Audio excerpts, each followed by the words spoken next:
वर्तमाननगरि तुल्यं निजान्तर्गतम् पश्यन्नात्मनि मायया बहिरिवोद्भूतं यथा निद्रया यः साक्षात् कुरुते प्रबोधसमये स्वात्मानमेवाद्वयम् तस्मै श्री गुरुमूर्तये नम इदं श्री दक्षिणामूर्तये वागीशायस्य वदने लक्ष्मीर्यस्य च वक्षसि यस्यास्ति हृदये संवित तं नृसिंहमहं भजे। ॐ नमः परमहंसास्वादितचरणकमलचिन्मकरन्दाय भक्तजनमानसनिवासाय श्रीरामचन्द्राय विश्वसर्गविसर्गादिनवलक्षणलक्षितं श्रीकृष्णाख्यं परं धाम जगद्धाम नमामतं सच्चिदानन्दरूपाय विश्वोत्पत्त्यादिहेतवे तापत्रयविनाशाय श्रीकृष्णाय वयं नुमः। यं प्रव्रजन्तमनुपेतमपेतकृत्यं द्वैपायनो विरहकातर आजुहाव पुत्रेति तन्मयतया तरवोऽभिनेदुः तं सर्वभूतहृदयं मुनिमानतोऽस्मि। संसारसागरे मग्नं दीनं मां करुणानिधे कर्ममोहगृहीताङ्गं मामुद्धर भवार्णवात्। श्रीमद्भागवताख्योऽयं प्रत्यक्षः कृष्ण एव हि स्वीकृतोऽसि मया नाथ मुक्त्यर्थं भवसागरे। मनोरथो मदीयोऽयं सफलः सर्वथा त्वया निर्विघ्नेनैव कर्तव्यः दासोऽहं तव केशव। शुकरूपप्रबोधज्ञ सर्वशास्त्रविशारद एतत्कथा प्रकाशेन मदज्ञानं विनाशय। जन्माद्यस्य यतोऽन्वयादितरतश्चार्थेष्वभिघ्नस्वराट् तेने ब्रह्महृदाय आदिकवये मुह्यन्ति यत्सूरयः। तेजो वारिमृदां यथा विनिमयो यत्र त्रिसर्गो मृषा धाम्ना स्वेन सदा निरस्तकुहकं सत्यं परं धीमहि।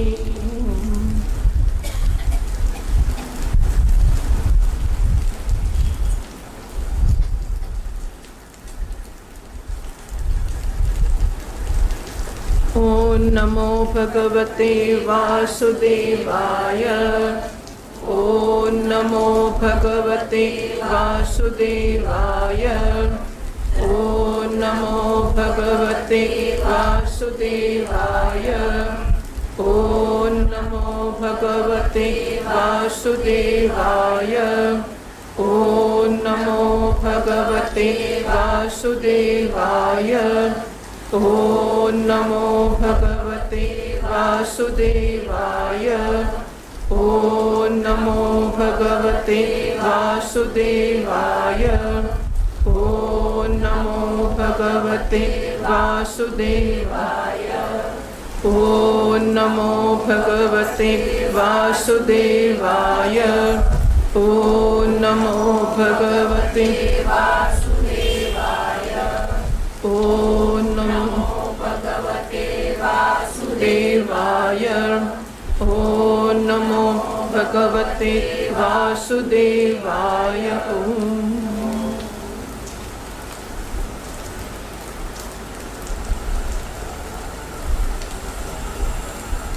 ॐ श्रीगणेशाय नमः। तृतीयस्कन्धः अथ प्रथमोऽध्यायः। श्रीशुक उवाच एवमेतत्पुरा पृष्टो मैत्रेयो भगवान् किल क्षत्रावनं प्रविष्टेन त्यक्त्वा सगृहमृत्तिमत् यद्वा अयं मन्त्रकृत्वो भगवान् अखिलेश्वरः कौरवेन्द्रगृहं हित्वा प्रविवेशात्मसात्कृतं राजोवाच कुत्र क्षत्रुर्भगवता मैत्रेयेणा ससङ्गमः कदा वा सह संवाद एतद्वर्णयनः न ह्यल्पार्थोदयस्तस्य विदुरस्यामलात्मनः तस्मिन् वरीयसि प्रश्नः साधुवादोपबृंहितः। सूत उवाच स एवं ऋषिवर्योऽयं पृष्टो राज्ञा परीक्षिता प्रत्याहतं सुबहुवित् प्रीतात्मा श्रूयतामिति। श्रीशुक उवाच यथा तु राजा स्वसुतान् साधून् पुष्णन्न धर्मेण विनष्टदृष्टिः भ्रातुर्यविष्ठस्य सुतान् विबन्धून् प्रवेश्य लाक्षभवने ददाह यदा सभायां कुरुदेव दिव्याः केशाभिमर्शं सुतकर्मगर्ह्यं न वारयामास नृपस्नुषायाः स्वाश्रैर्हरन्त्यः कुचकुङ्कुमानि द्यूते त्वधर्मेण जितस्य साधोः वलम्बस्य वनागतस्य न याचतो दात्समयेन दायं तमोजुषाणो यदजातशत्रोः यदा च पार्थप्रहितः सभायां जगद्गुरुर्यानि जगाद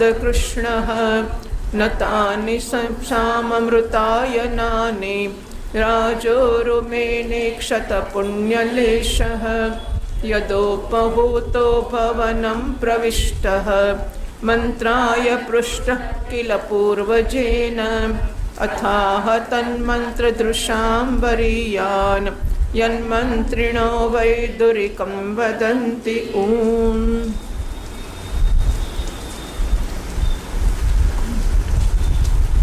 આ માઇક કોને માટે છે?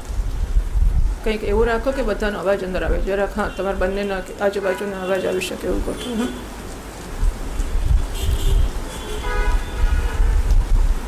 ત્રીજા સ્કંદનો આરંભ થાય છે.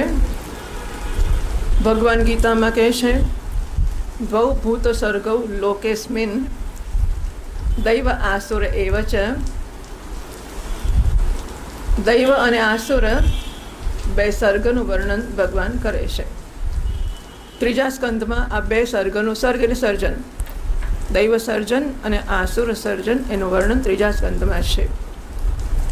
1 થી 19 અધ્યાય એમાં અસુર હિરણ્યાક્ષનું વર્ણન છે, એટલે આસુર સર્ગનું વર્ણન. 20 થી 33 14 અધ્યાયમાં દેવ સર્ગનું વર્ણન છે. મનુ શતરૂપા, કરદામાં દેવહૂતિ અને કપિલની વંશ પરંપરાનું વર્ણન ત્રીજા સ્કંદમાં છે.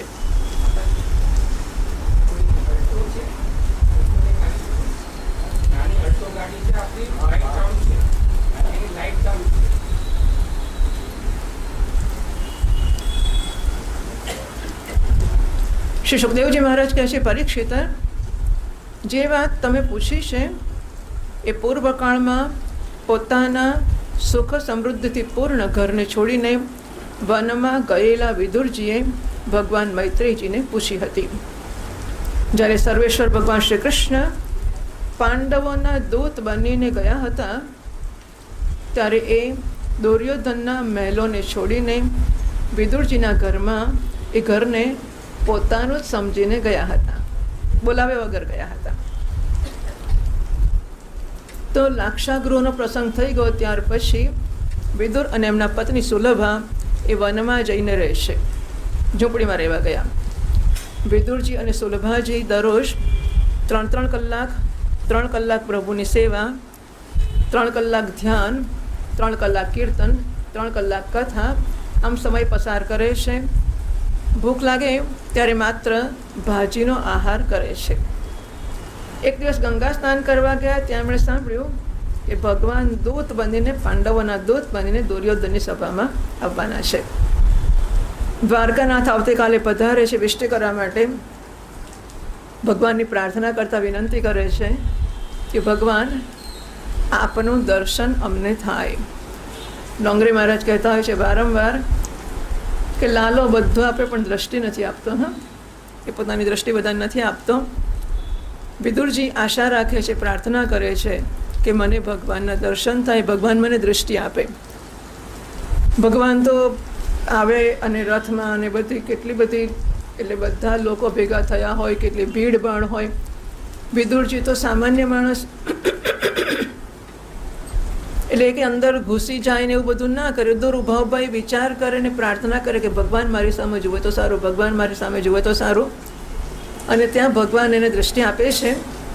અને વિદુરજીને એવું થાય છે કે જાણે મને કહે છે કે ચિંતા ના કરજો, હું તમારે ઘેર આવવાનો છું. એવું એમના મનમાં થાય છે કે ભગવાને મને દૃષ્ટિ આપી છે, ભગવાન જરૂર મારે ઘેર પધારશે. હસ્તિનાપુરમાં ગયા રાજા, અને ત્યાં દુર્યોધનને ત્યાં, અને પછી એમણે જમવા માટેની વાત કરી. રાજા પરીક્ષિત પૂછે છે આગળ જુઓ પ્રભુ એ તો બતાવો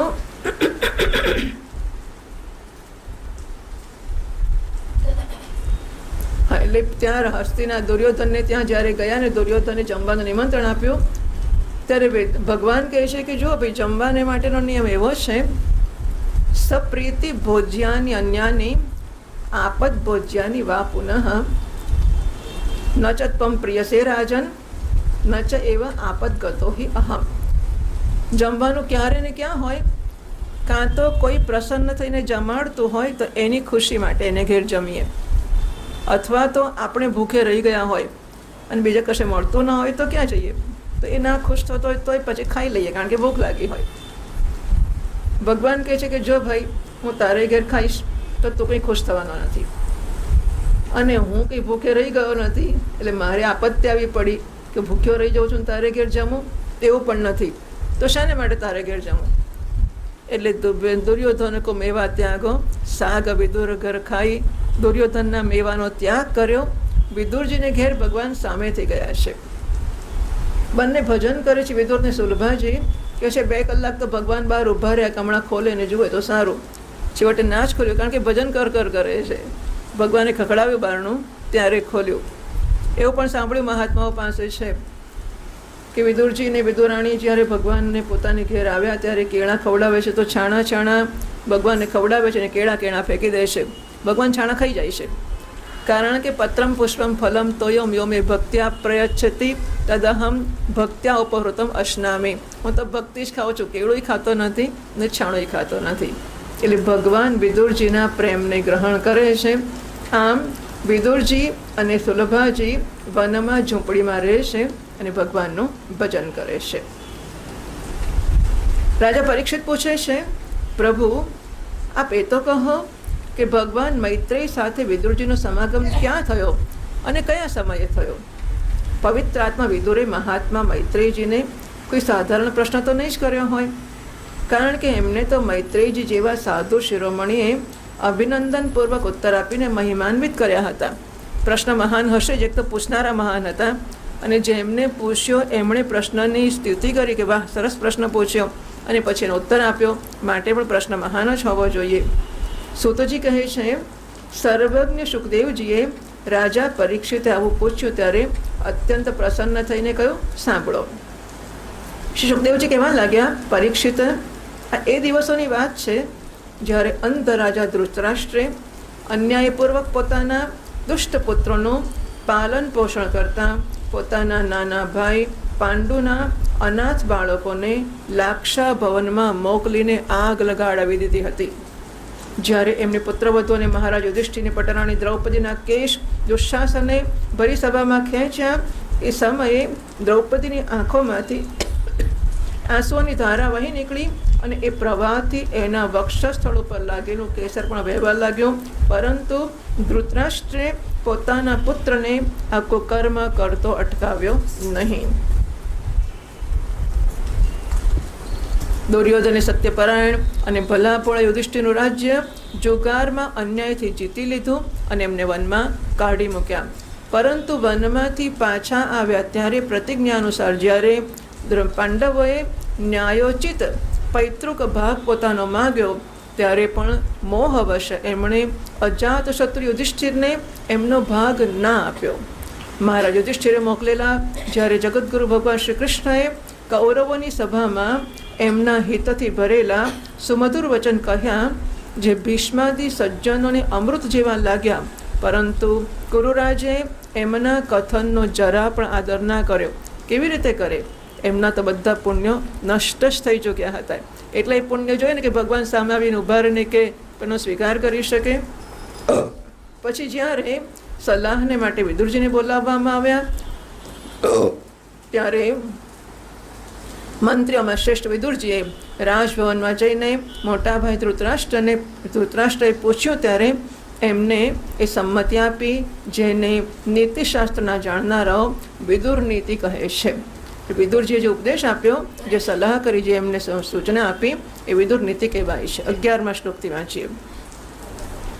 અજાત શત્રુ પ્રતિયચ્છદાયમ તિતિક્ષતો દુર્વિષયમ તવાગહ સહાનુજો યત્ર વૃકોદરાહિ શ્વસંદૃશાયત્વમલમ બિભેષી પાર્થાંસ્તુ દેવો ભગવાન મુકુંદઃ ગૃહીતવાન સક્ષિતિ દેવદેવઃ આસ્તે સ્વપુર્યાં યદુદેવદેવઃ વિનિર્જિતાશેષ નૃદેવદેવઃ સ એષ દોષઃ પુરુષડ્બીડાસ્તે ગૃહાન પ્રવિષ્ટો યમપત્યમત્યાં પુષ્ણાસि કૃષ્ણાદ વિમુખો ગતશ્રીઃ ત્યજ્યાશ્વશૈવં કુલકૌશલાય ઇત્યુચિવાંસ્તત્ર સુયોધને પ્રવૃત્તકોપસ્ફુરિતાદરેણ અસત્કૃતસત્પૃહણેયશીલઃ ક્ષત્તાસકર્ણાનુજસૌબલેન ક એનમત્રોપજુહાવ જિહ્મં દાસ્યાસ્તુतं યદ્બલિનૈવ પુષ્ટઃ તસ્મિन् પ્રતીપઃ પરકૃત્ય આસ્તે નિર્વાસ્યતામાશુ પુરાચ્છ્વસાનઃ સ ઇત્થમત્યુલ્બણકર્ણબાણૈઃ ભ્રાતુઃ પુરો મર્મસુતાડિતોऽપી સ્વયં ધનુર્દ્વારિ નિધાય માયાં ગતવ્યથો યાદુરુમાનયાનઃ સ નિર્ગતઃ કૌરવ પુણ્યલબ્ધઃ ગજાહ્વયાત્તીર્થપદઃ પદાની અન્વાક્રમત પુણ્યચિકીર્ષયોર્વ્યામ સ્વધિષ્ઠિતો યાનિ સહસ્રમૂર્તિઃ પુરેષુ પુણ્યોપવનાદ્રિકુંજેષુ अपङ्कतो येषु सरित्सरस्सु अनन्तलिङ्गैः समलङ्कृतेषु चचारतीर्थायतनेष्वनन्यः गां पर्यटन्मेध्यविविक्तवृत्तिः सदा प्लुतो दशयनोऽवधूतः अलक्षितस्वैरवधूतवेषः व्रतानि चेरे हरितोषणानि ॐ।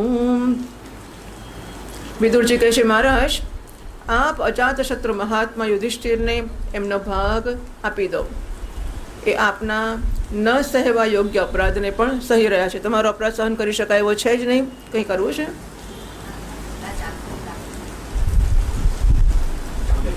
ચાલ્યું?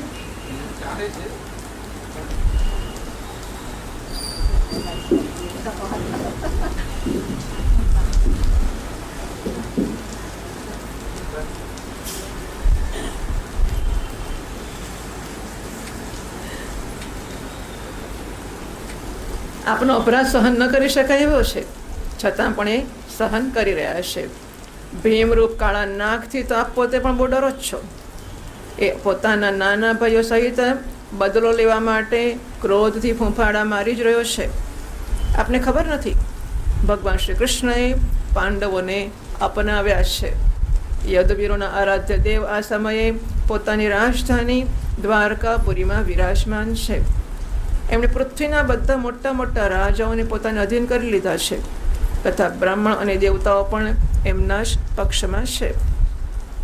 જેને આપ પુત્ર માનીને પાળી રહ્યા છો તથા જેની હામાં હા મેળવતા જાઓ છો એ દુર્યોધનના રૂપમાં તો મૂર્તિમાન દોષ જ આપના ઘરમાં ઘૂસીને બેઠો છે.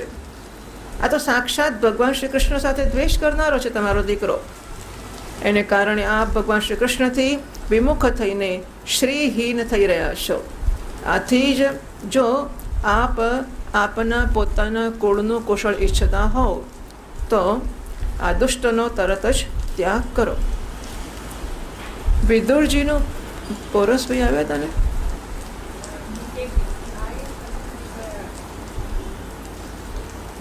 વિદુરજીનો આવો સુંદર સ્વભાવ હતો કે સાધુજનો પણ એવો સ્વભાવ અમને પ્રાપ્ત થાય એવી ઈચ્છા કરતા હતા. પરંતુ એમની આ વાત સાંભળતા જ કર્ણ, દુશાસન અને શકુની સહિત દુર્યોધનના હોઠ અત્યંત ક્રોધથી કાંપવા લાગ્યા અને એણે એમનો તિરસ્કાર કરતા કહ્યું, અરે આ કુટિલ દાસીપુત્રને કોણે અહીં બોલાવ્યો છે? એ જેમના ટુકડા ખાઈ ખાઈને જીવે છે એમને પ્રતિકૂળ થઈને શત્રુનું કામ કરવા ઈચ્છે છે. ચાલો ઠીક છે, એના પ્રાણ તો ના લેવાય આપણાથી, આપણે તો સજ્જનો છીએ ને, એ દુષ્ટ છે, પણ છતાંય આપણે કે એના પ્રાણ થોડા લેવાય, ચાલો જવા દો, પ્રાણ તો નહીં લઈએ એના, પણ આપણે એક કામ કરીએ, નગરમાંથી એને તરત બહાર કાઢી મૂકો. એ આપણા નગરમાં રહેવાને લાયક નથી, રસ્તા પર રખડે અને ખાઈ ખબર પડશે કે કેવું ખવાય છે. ભાઈની સામે જ કાનોમાં બાણ જેવા લાગનારા આ અત્યંત કઠોર વચનોથી મર્માહત થઈને પણ વિદુરજીએ ખરાબ ન લગાડ્યું અને ભગવાનની માયા પ્રબળ છે એમ સમજીને ધનુષ રાજદ્વાર પર રાખીને એ હસ્તિનાપુરમાંથી ચાલી નીકળ્યા. ધનુષ રાખીને એટલા માટે, શું થયું?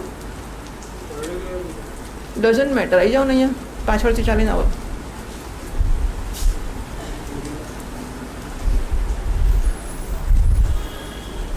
પાછળથી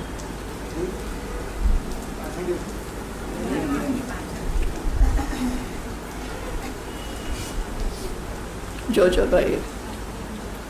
નારાયણ નારાયણ નારાયણ નારાયણ. વિદુરજીનું આટલું અપમાન કર્યું તો પણ વિદુરજી એવું નથી માનતા કે મને ખરાબ લાગશે ને હમણાં ખરાબ કહ્યું છે ને આવું. એ સમજે છે કે નારાયણની આવી જ ઈચ્છા છે, ભગવાનની માયા એવી જ છે, માટે એમણે કહ્યું છે. સાથે સાથે એ હસ્તિનાપુરમાંથી નીકળતા રાજદ્વાર પર ધનુષ મૂકીને ગયા, જેથી એવો ભય ના રહે કે પાંડવો સાથે મળીને મારી સામે યુદ્ધ કરશે.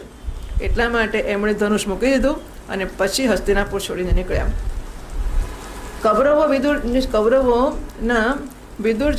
કૌરવોને વિદુર જેવા મહાત્મા મહાન પુણ્યથી પ્રાપ્ત થયા હતા. તે હસ્તિનાપુરથી ચાલીને પુણ્ય કરવાની ઈચ્છાથી ભૂમંડળમાં તીર્થપાદ ભગવાનના ક્ષેત્રોમાં વિચરણ કરવા લાગ્યા, જ્યાં શ્રી હરિ, બ્રહ્મા, રુદ્ર, અનંત વગેરે અનેક મૂર્તિઓના રૂપમાં બિરાજમાન છે. જ્યાં જ્યાં ભગવાનની પ્રતિમાઓથી સુશોભિત તીર્થસ્થાન, નગર, પવિત્ર વન, પર્વત, નિકુંજ અને નિર્મળ જળથી ભરેલા નદી, સરોવર આદિ હતા, એ સર્વ સ્થાનોમાં તે એકલા જ વિચરણ કરતા રહ્યા. યાત્રા કેવી રીતે કરવી એનું વર્ણન છે. તીર્થસ્થાનોમાં જાઉં, એકલા જ જાઉં, એ અવધૂત વેશમાં સ્વચ્છંદતાપૂર્વક પૃથ્વી પર વિચરણ કરતા હતા. એટલા માટે કે આત્મીયજનો ઓળખી ના શકે. ત્યાં મળી જાય કોઈ કે હા ચલો ગપ્પા મારવા જઈએ, હોટલમાં જઈએ, ઓળખાણ મળી જાય તો પછી ફિલ્મ જોવાઈ જવાય જ ને. હવે કંપની મળે તો ગમે તે થાય. એટલા માટે અવધૂત વેશમાં યાત્રા કરવી, જોડે લઈને તો નહીં જ જવાનું, પણ રસ્તા મળી જાય તો પણ ઓળખે નહીં એવી રીતે જવાનું. એ શરીરને સજાવતા નહોતા. એટલે તીર્થસ્થાનોમાં જઈએ તો શરીર, એટલા માટે આનંદમય માના સંયમ સપ્તાહની અંદર 7 દિવસ સાબુ નહીં વાપરવાનો નિયમ હોય છે. ગંગા સ્નાન વગેરે જ્યાં ગંગા કિનારે મોટે ભાગે થતા પહેલાં, પછી નર્મદા કિનારે એવું હોય તો નદીમાં સ્નાન કરવાનું, સાબુનો ઉપયોગ નહીં કરવાનો, ગંગાજળ જ પીવાનું. એટલે શરીરને ન સજાવવું આ પણ સંયમનો એક ભાગ છે. પવિત્ર અને સાધારણ ભોજન કરવું, હોટલમાં જઈને સરસ સરસ ખાવાનું નહીં ખાવાનું, પવિત્ર અને સાધારણ ભોજન, શુદ્ધ વૃત્તિથી જીવન નિર્વાહ કરવો, પ્રત્યેક તીર્થમાં સ્નાન કરતાં, ભૂમિશયન કરતાં એટલે ધરતી ઉપર સૂવું, આખી દુનિયાના સૂતેલા ગાદલા હોય ને હોટલોમાં ને જ્યાં ત્યાં જઈએ ધર્મશાળામાં અનંત લોકો સૂતા હશે એના પર, અને એના પર આપણે સુવાનું હવે તો આપણા શિબિરોમાં એવું તો હોય જ છે, અનંત લોકો સૂતેલા જ હશે ને આશ્રમોમાં જઈએ ને શિબિરોમાં જઈએ તે. પણ ચાલો, પણ એકંદર તીર્થયાત્રા માટે તો આ બધી વસ્તુઓ ઈચ્છનીય નથી માનવામાં આવતી, અને ભગવાનને પ્રસન્ન કરનારા વ્રતોનું પાલન કરતા હતા. 20મા શ્લોકથી વાંચીએ. ઇત્થં વ્રજન ભારતમેવ વર્ષમ કાલેન યાવદ્ ગતવાન પ્રભાસમ તાવत् શશાસ ક્ષિતિમેકચક્રામ એકાતપત્રામ જીતે તત્રાથ શુશ્રાવ સુહૃદ વિનષ્ટિમ વનમ યથા વેણુજવન્નિ સંશ્રયમ સંસ્પર્ધયા દગ્ધમથાનુશોચન સરસ્વતીમ પ્રત્યગિયાય તૂષ્ણીમ ત્યામ ત્રિતસ્યોષનસો મનોશ્ચ પૃથોરથાગ્નિરસિતસ્ય વાયોઃ તીર્થમ સુદાસસ્ય ગવાં ગુહસ્ય યચ્છ્રાતદેવસ્ય સ આશિષેવે અન્યાનિ ચેહદ્વિજદેવદેવૈઃ કૃતાનિ નાનાયતનાનિ વિષ્ણોઃ પ્રત્યંગમુખ્યાંકિતમંદિરાણિ પ્રત્યંગમુખ્યાંકિતમંદિરાણિ યદ્દર્શનાत् કૃષ્ણમનુસ્મરન્તિ તતસ્ત્વતિવ્રજ્ય સુરાશ્રમૃદ્ધં સૌવીરમત્સ્યાन् કુરુજાંગલાંશ્ચ કાલેન તાવદ્યમુનામુપેત્ય તત્રોદ્ધવં ભાગવतं દદર્શ સ વાસુદેવાનુચરં પ્રશાન્तं બૃહસ્પતિઃ પ્રાક્તનયં પ્રતીतं આલિંગગાઢં પ્રણયેન ભદ્રં સ્વાનામ પૃચ્છદ્ભગવત્પ્રજાનાં કચ્ચિत् પુરાણૌ પુરુષૌ સ્વનાભ્ય પાદ્માનુવૃત્તેહ કિલાવતીર્ણૌ આસાત ઉર્વ્યઃ કુશલં વિધાય કૃતક્ષણૌ કુશલં શૂરગેઃ કચ્ચિत् કુરૂણાં પરમસુહૃન્નઃ ભામસ્સ આસ્તે સુખમંગશૌરિः યો વૈશ્વસॄણાં પિતૃવદ્ દદાતિ વરાન વદાન્યો વરતર્પણેન કચ્ચિદ્ વરુથાધિપતિર્યદૂનાં પ્રદ્યુમ્ન આસ્તે સુખમંગવીરઃ યં રુક્મિણી ભગવતોऽભિલેભે દ્યવિપ્રાંસ્મરમાદિસર્ગે કચ્ચિत् સુખં શાશ્વતવૃષ્ણિભોજ દાશાર્હકાણામધિપસ્સ આસ્તે યમભ્યષિञ्चच्छतપત્રનેત્રः નૃપાસનાશાં પરિહૃત્ય દૂરાत्.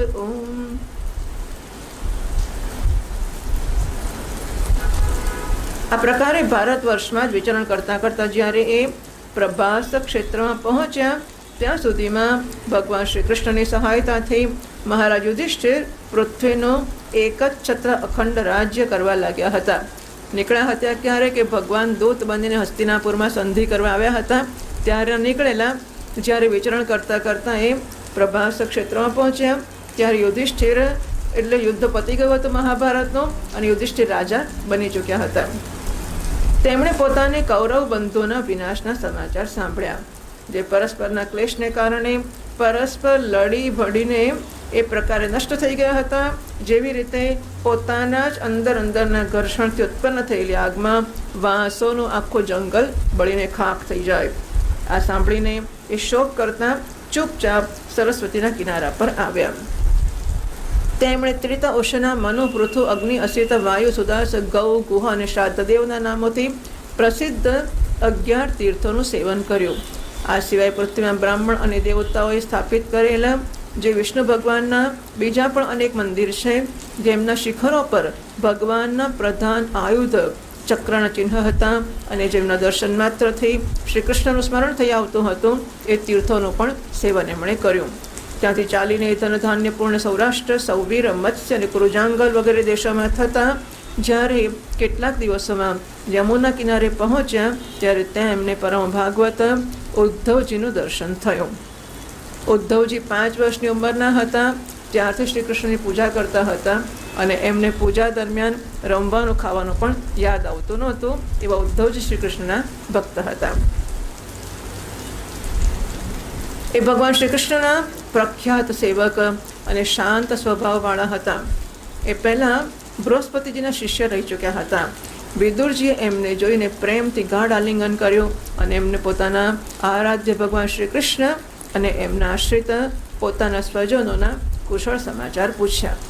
વિદુરજી કહેવા લાગ્યા, ઉદ્ધવજી, પુરાણ પુરુષ બલરામજી અને શ્રી કૃષ્ણએ પોતાના જ નાભી કમળથી ઉત્પન્ન થયેલા બ્રહ્માજીની પ્રાર્થનાથી આ જગતમાં અવતાર લીધો છે. એ પૃથ્વીનો ભાર ઉતારીને સર્વને આનંદ આપે છે અને અત્યારે શ્રી વસુદેવજીના ઘરમાં કુશળથી રહી રહ્યા છે ને. એ પ્રિયવર, અમે કુરુવંશીઓના પરમ સુહૃદ અને પૂજ્ય વસુદેવજી, જે પિતા સમાન ઉદારતાપૂર્વક પોતાની કુંતી વગેરે બહેનોને અને એમના સ્વામીઓને સંતોષ કરાવતા એમની બધી મનચાહી વસ્તુઓ આપતા આવ્યા છે. તે બધા આનંદમાં તો છે ને. પ્યારા ઉદ્ધવજી, યાદવોના સેનાપતિ વીરવર પ્રદ્યુમ્નજી તો પ્રસન્ન છે ને, જે પૂર્વજન્મમાં કામદેવ હતા તથા જેમણે દેવી રૂક્મણીજીને બ્રાહ્મણોની આરાધના કરીને ભગવાન પાસેથી પ્રાપ્ત કર્યા હતા. જેમણે દેવી રૂક્મણીજીને બ્રાહ્મણોની આરાધનાથી પ્રાપ્ત કર્યા હતા.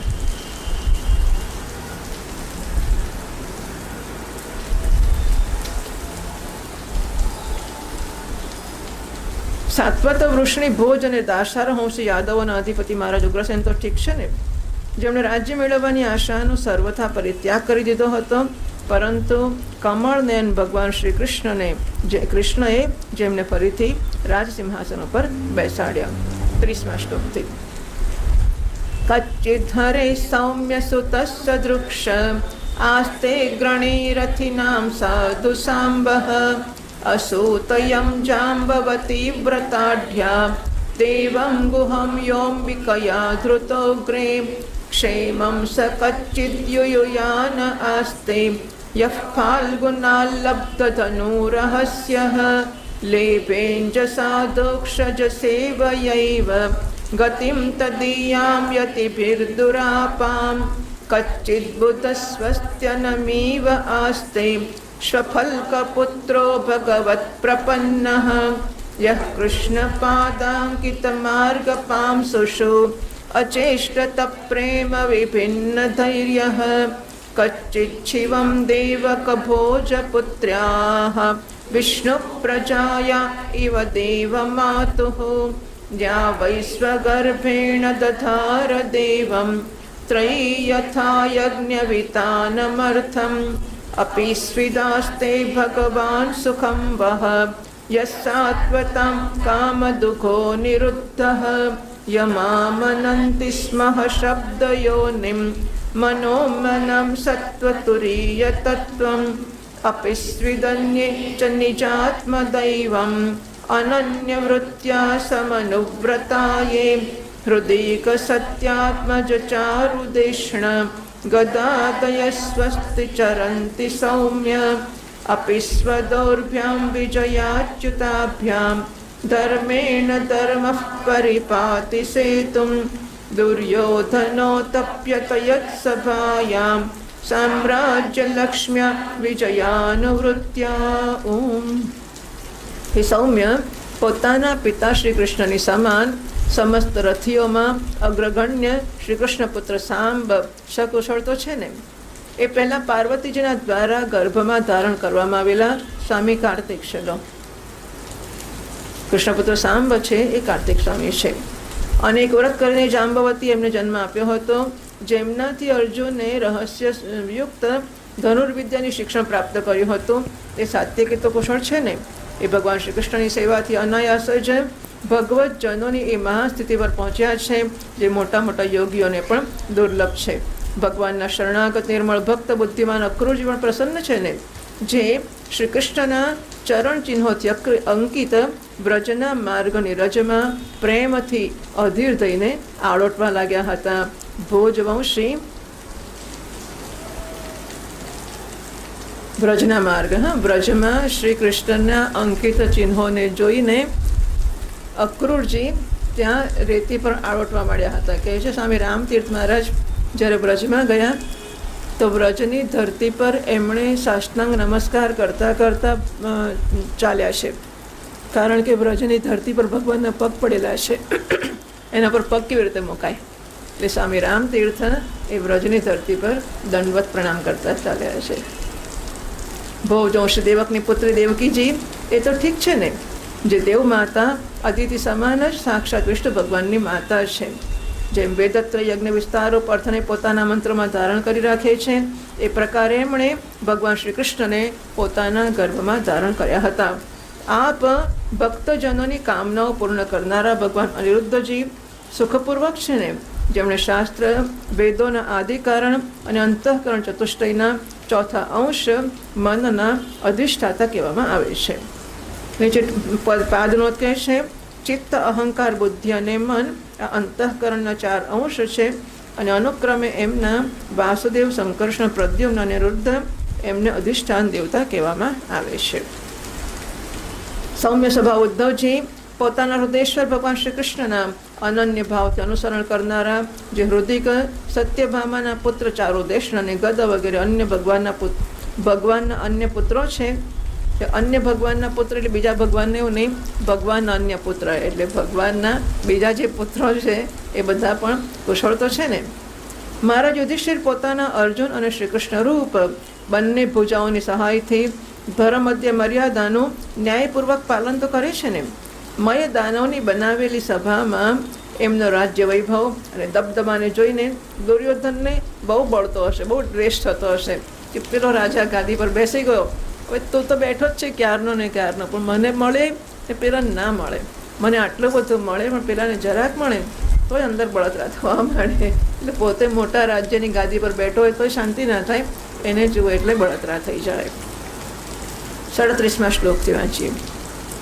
किं वा कृताघेष्वद्गमर्त्यमर्षि भीमो हवद्दीर्घतमं व्यमुञ्चत यस्याङ्घ्रिपातं रणभूर्णसेहे मार्गं गदायाश्चरतो विचित्रं कच्चिद्यशोधरथयूथपानां गाण्डीवधन्वोपरतारितास्ते अलक्षितो यच्छरकूटगूढः माया किरातो गिरिशस्तुतोष यमावुतस्त्वित्तनयो पृथायाः पार्थैर्वृतो पक्ष्मभिरक्षिणीव रेमात उद्दाय मृधे स्वरिक्थं परात् सुपर्णाविव वज्रिवक्त्रात् अहो पृथापि ध्रियतेर्भकार्थे राजर्षिवर्ण्ये विनापि तेन यस्त्वेकवीरोऽतिरथो विजिज्ञे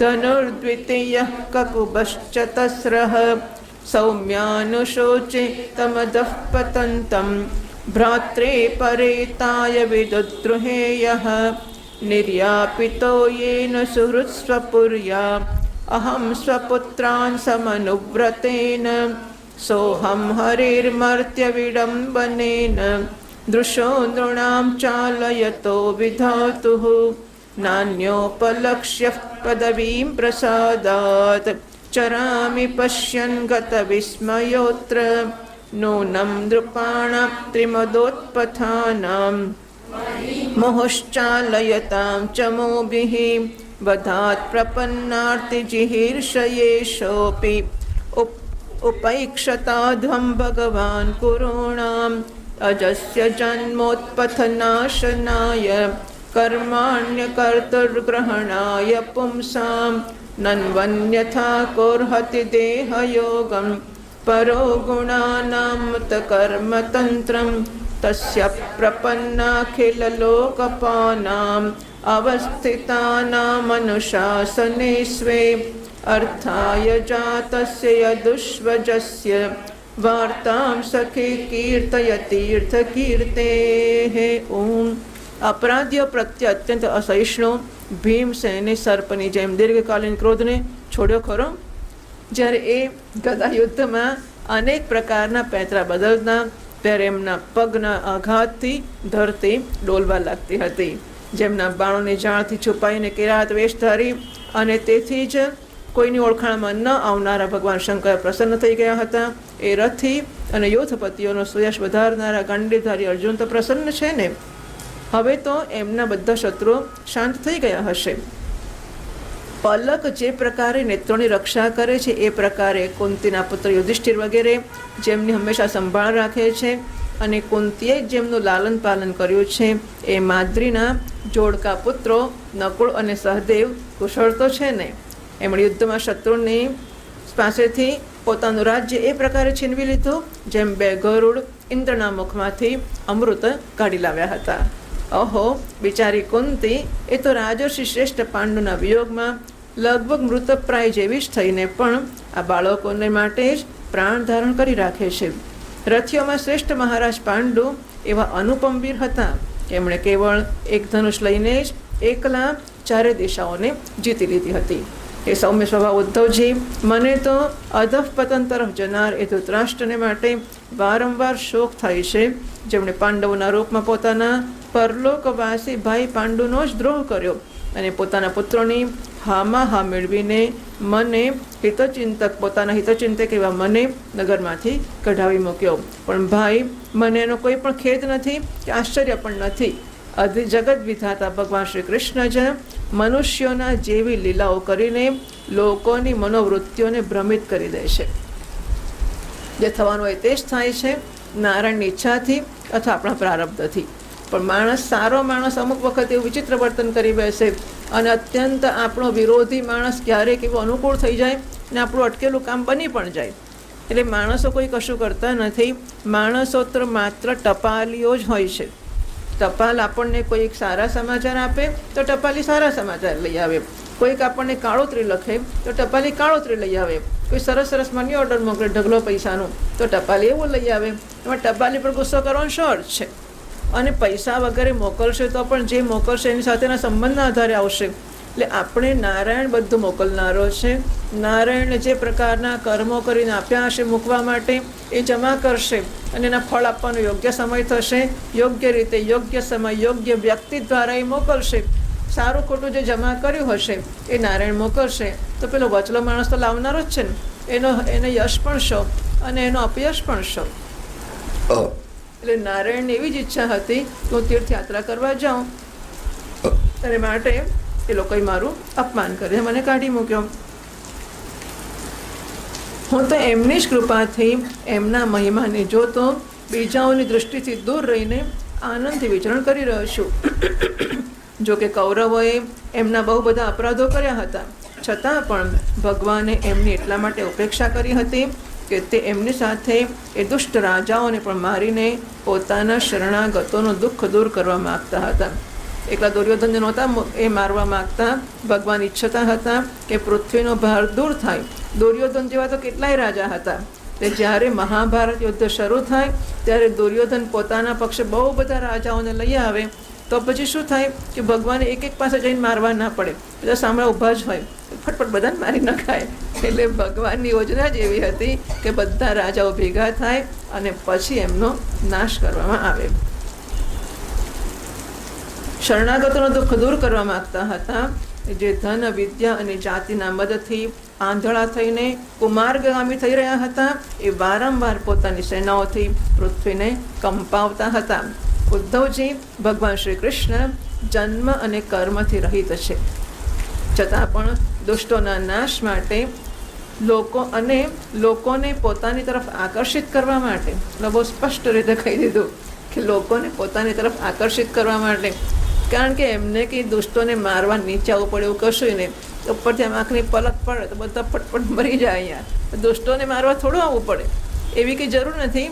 આ તો એવું છે કે નંદ યશોદાને કોઈને પ્રેમ કરવો હોય તો એ થોડા એમને સ્વર્ગમાં બેસીને થાય, ભાઈ વૈકુંઠમાં ના થાય. એટલે આ તો પોતાના તરફ લોકોના, ભક્તોના મનોને આકર્ષિત કરવાને માટે જ ભગવાને અવતાર લીધો. બાકી સાધુઓનું રક્ષણ કરવું, દુષ્ટોનો નાશ કરવો એને માટે કંઈ એમને સાક્ષાત પધારવાની જરૂર નહોતી.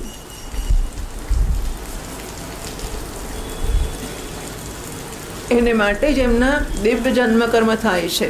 જન્મ કર્મ છે મે દિવ્યમ એવમ યો વેત્તિ તત્વતઃ, મારા જન્મ અને કર્મ દિવ્ય છે. નહીં તો ભગવાનની તો વાત જ છે. બીજા જે લોકો ગુણોની પાર ગયા છે એમનામાં પણ એવો કોણ છે જે આ કર્મને અધીન દેહના બંધનો પડવા ઈચ્છશે? ભગવાન જ નહીં, જે પણ ત્રિગુણાતીત થઈ ગયો છે એ કોઈ ફરીથી આ શરીરમાં આવવા ન ઈચ્છે, તો ભગવાન કેવી રીતે આવે? એટલે ભગવાનનો પ્રશ્ન જ નથી. આથી હે મિત્ર, જેમણે અજન્મ હોઈને પણ જાતઃ ઇવ, દેહવાન ઇવ, જાણે કે જન્મે છે, જાણે કે શરીર ધારણ કરે છે, અજન્મ હોવા છતાં પણ પોતાના શરણમાં આવેલા સમસ્ત લોકપાલો અને આજ્ઞાકારી ભક્તોનું પ્રિય કરવાને માટે યદુકુળમાં જન્મ લીધો છે. તે પવિત્ર કીર્તિ શ્રી હરિની વાતો મને સંભળાવો. એટલે શ્રીમદ્ભાગવતે મહાપુરાણે પારમહંસ્યામ સંહિતાયામ તૃતીય સ્કંધે વિદુરોદ્ધવ સંવાદે પ્રથમોધ્યાયઃ. શ્રી કૃષ્ણાર્પણમસ્તુ. વિદુરજીને એમના પત્ની પ્રાતઃકાળમાં નિયમથી 3 કલાક ધ્યાન કરતા. ધ્યાન થયા પછી બહુ પ્રેમથી બાલકૃષ્ણલાલની સેવા કરે છે. જંગલમાંથી સુંદર ફૂલ લઈ આવે છે, લાલાના ફૂલનો શૃંગાર કરે છે, સહસ્રનામનો પાઠ કરતા કરતા ચરણમાં તુલસી અર્પણ કરે છે, ભાવના કરે છે બાલકૃષ્ણલાલ આરોગ્ય છે અને હું એમના દર્શન કરું છું. લૌકિક ભાવનાથી મન બગડે છે, એ મન અલૌકિક ભાવનાથી શુદ્ધ થાય છે. પછી 3 કલાક બાલકૃષ્ણલાલને રાજી કરવા માટે ભગવાનના દર્શન કરતા કરતા પ્રભુની સન્મુખ કીર્તન કરે છે. કીર્તન થયા પછી 3 કલાક ઠાકોરજીની સન્મુખ કથા કરે છે. મારા ભગવાન કથા સાંભળે, હું મારા ભગવાનને કથા સંભળાવું. બરાબર? બહુ ઉત્તમ આ જીવન રીતિ છે, એટલા માટે આપણે પસંદ કરીને વાંચીએ છીએ. પતિ પત્ની સાથે રહે છે, પણ વાનપ્રસ્થાશ્રમ કેવો હોય તો કેવો?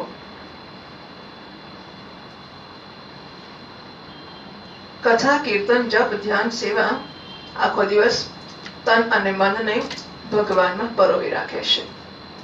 મનને શ્રી કૃષ્ણથી જરા પણ દૂર જવા દેશો નહીં. અતિશય થાક ના લાગે ત્યાં સુધી આરામ કરવો નહીં. ભક્તિ કરતા, કોઈ પરોપકારનું કામ કરતા અત્યંત થાક લાગે પછી જ આરામ કરવો. કેટલાક લોકો એવી કુટેવ હોય છે કે ઘરનું કામ પૂરું થયું કે પથારી પડે, કરો આરામ. પથારીમાં જલ્દી ઊંઘ ના આવે તો મન પાપ કરે છે. કેટલાક તો પથારીમાં પડ્યા પડ્યા વિચાર કરે છે, ભાવ ઘટશે કે વધશે, હવે શું થશે. પથારીમાં જેને જલ્દી નિદ્રા ના આવે એ પૈસાનું ચિંતન કરે છે, એ કામ સૌનું ચિંતન કરે છે. તો અમને એવી ખાતરી થાય કે પથારીમાં પડ્યા પછી 2-3 મિનિટમાં ઊંઘ આવી જશે, ત્યાં સુધી કોઈ સત્કર્મ કરો, આ શરીરને બહુ આરામ આપશો નહીં. સત્કર્મમાં શરીરનો કસ કાઢો, સત્કર્મમાં મનને પરોવી રાખો, થાક લાગ્યા પછી જ આરામ કરો. પતિ પત્ની આખો દિવસ ભક્તિ કરે છે. વિદુરજીની ભક્તિ અલૌકિક છે. ધૃતરાષ્ટ્રને ખબર પડી કે મારો ભાઈ વિદુર ગંગા કિનારે ઝૂંપડીમાં રહે છે, એને ઘરમાંથી કંઈ લીધું નથી, મારો ભાઈ છે, કદાચ ભીખ માંગવા જાય તો મારું મુખ ખોટું દેખાય. ધૃતરાષ્ટ્ર શરમાયો છે. એને સેવકોને આજ્ઞા કરી, વિદુરને અડચણ ના પડે એને અનાજ આપો, વસ્ત્ર વાસણ બધું આપો. ધૃતરાષ્ટ્રના સેવકો બધું લઈને આવ્યા છે. પાપી ભાઈનું અનાજ લેવાની વિદુરની ઈચ્છા નથી, પણ પત્નીની પરીક્ષા કરી. વિદુરજીએ પત્નીને કહ્યું, અમારા ભાઈએ અનાજ મોકલ્યું છે તે ઘરમાં રાખ. વિદુર પત્નીએ ના પાડી, આ અનાજ પેટમાં જશે તો મન બગડશે, ભક્તિમાં વિઘ્ન આવશે. અન્ન દોષ મનને બહુ બગાડે છે. આ અનાજ મારે લેવું નથી. ગંગા કિનારે હું લોલીના લાડ કરવા નથી આવી, મારે આખો દિવસ ભક્તિ કરવી છે. શિબિરમાં જઈએ તો બોલવા જેવું નથી, પણ દિવસના 5 ટંક મીઠાઈ, 5 ટંક. અને ના કહેનારા કોઈ મળતા હશે, પણ ભાગ્ય જ મળે. બાકી આપણે ઘરમાં અઠવાડિયે 1 વાર ખાતા હોઈશું, કે જો ખાતા હશે તો. પણ સવારના બ્રેકફાસ્ટમાં, જમવામાં, એની પહેલા પ્રસાદ હોય. મંદિરના પ્રસાદમાં સવારે આરતી પછી નાસ્તામાં, પછી જમવામાં, પાછું સાંજે જમવામાં. આખો દાળ. એની પહેલા આરતી, સાંજની પાછી આરતી, તો સાંજના પ્રસાદમાં પાછું જમવાનું, મીઠાઈ ને ફરસાણ, કઠોળ પાછા ચણા ને બધું રોજ રોજ. આ તો હું આ વાંચું છું એટલે કહું છું, એની વાત હું આ ભાગવતને જ અનુસરીને વાત કરું છું અત્યારે. એટલે જઈએ તેવું વ્રત લઈને જવાય કે હું ઋષિ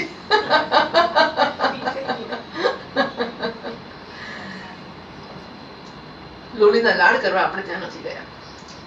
લોલીના જ નહીં, આંખના મેં કહ્યું હતું એક વાર કે આ બધું તો શરમજનક વસ્તુઓ જ આપણે માટે. પણ હવે બધા આશ્રમોમાં રૂમોમાં ટીવી ને બધું પણ હોય, કારણ કે ડોનરોની હોય ને રૂમો. અને પેલી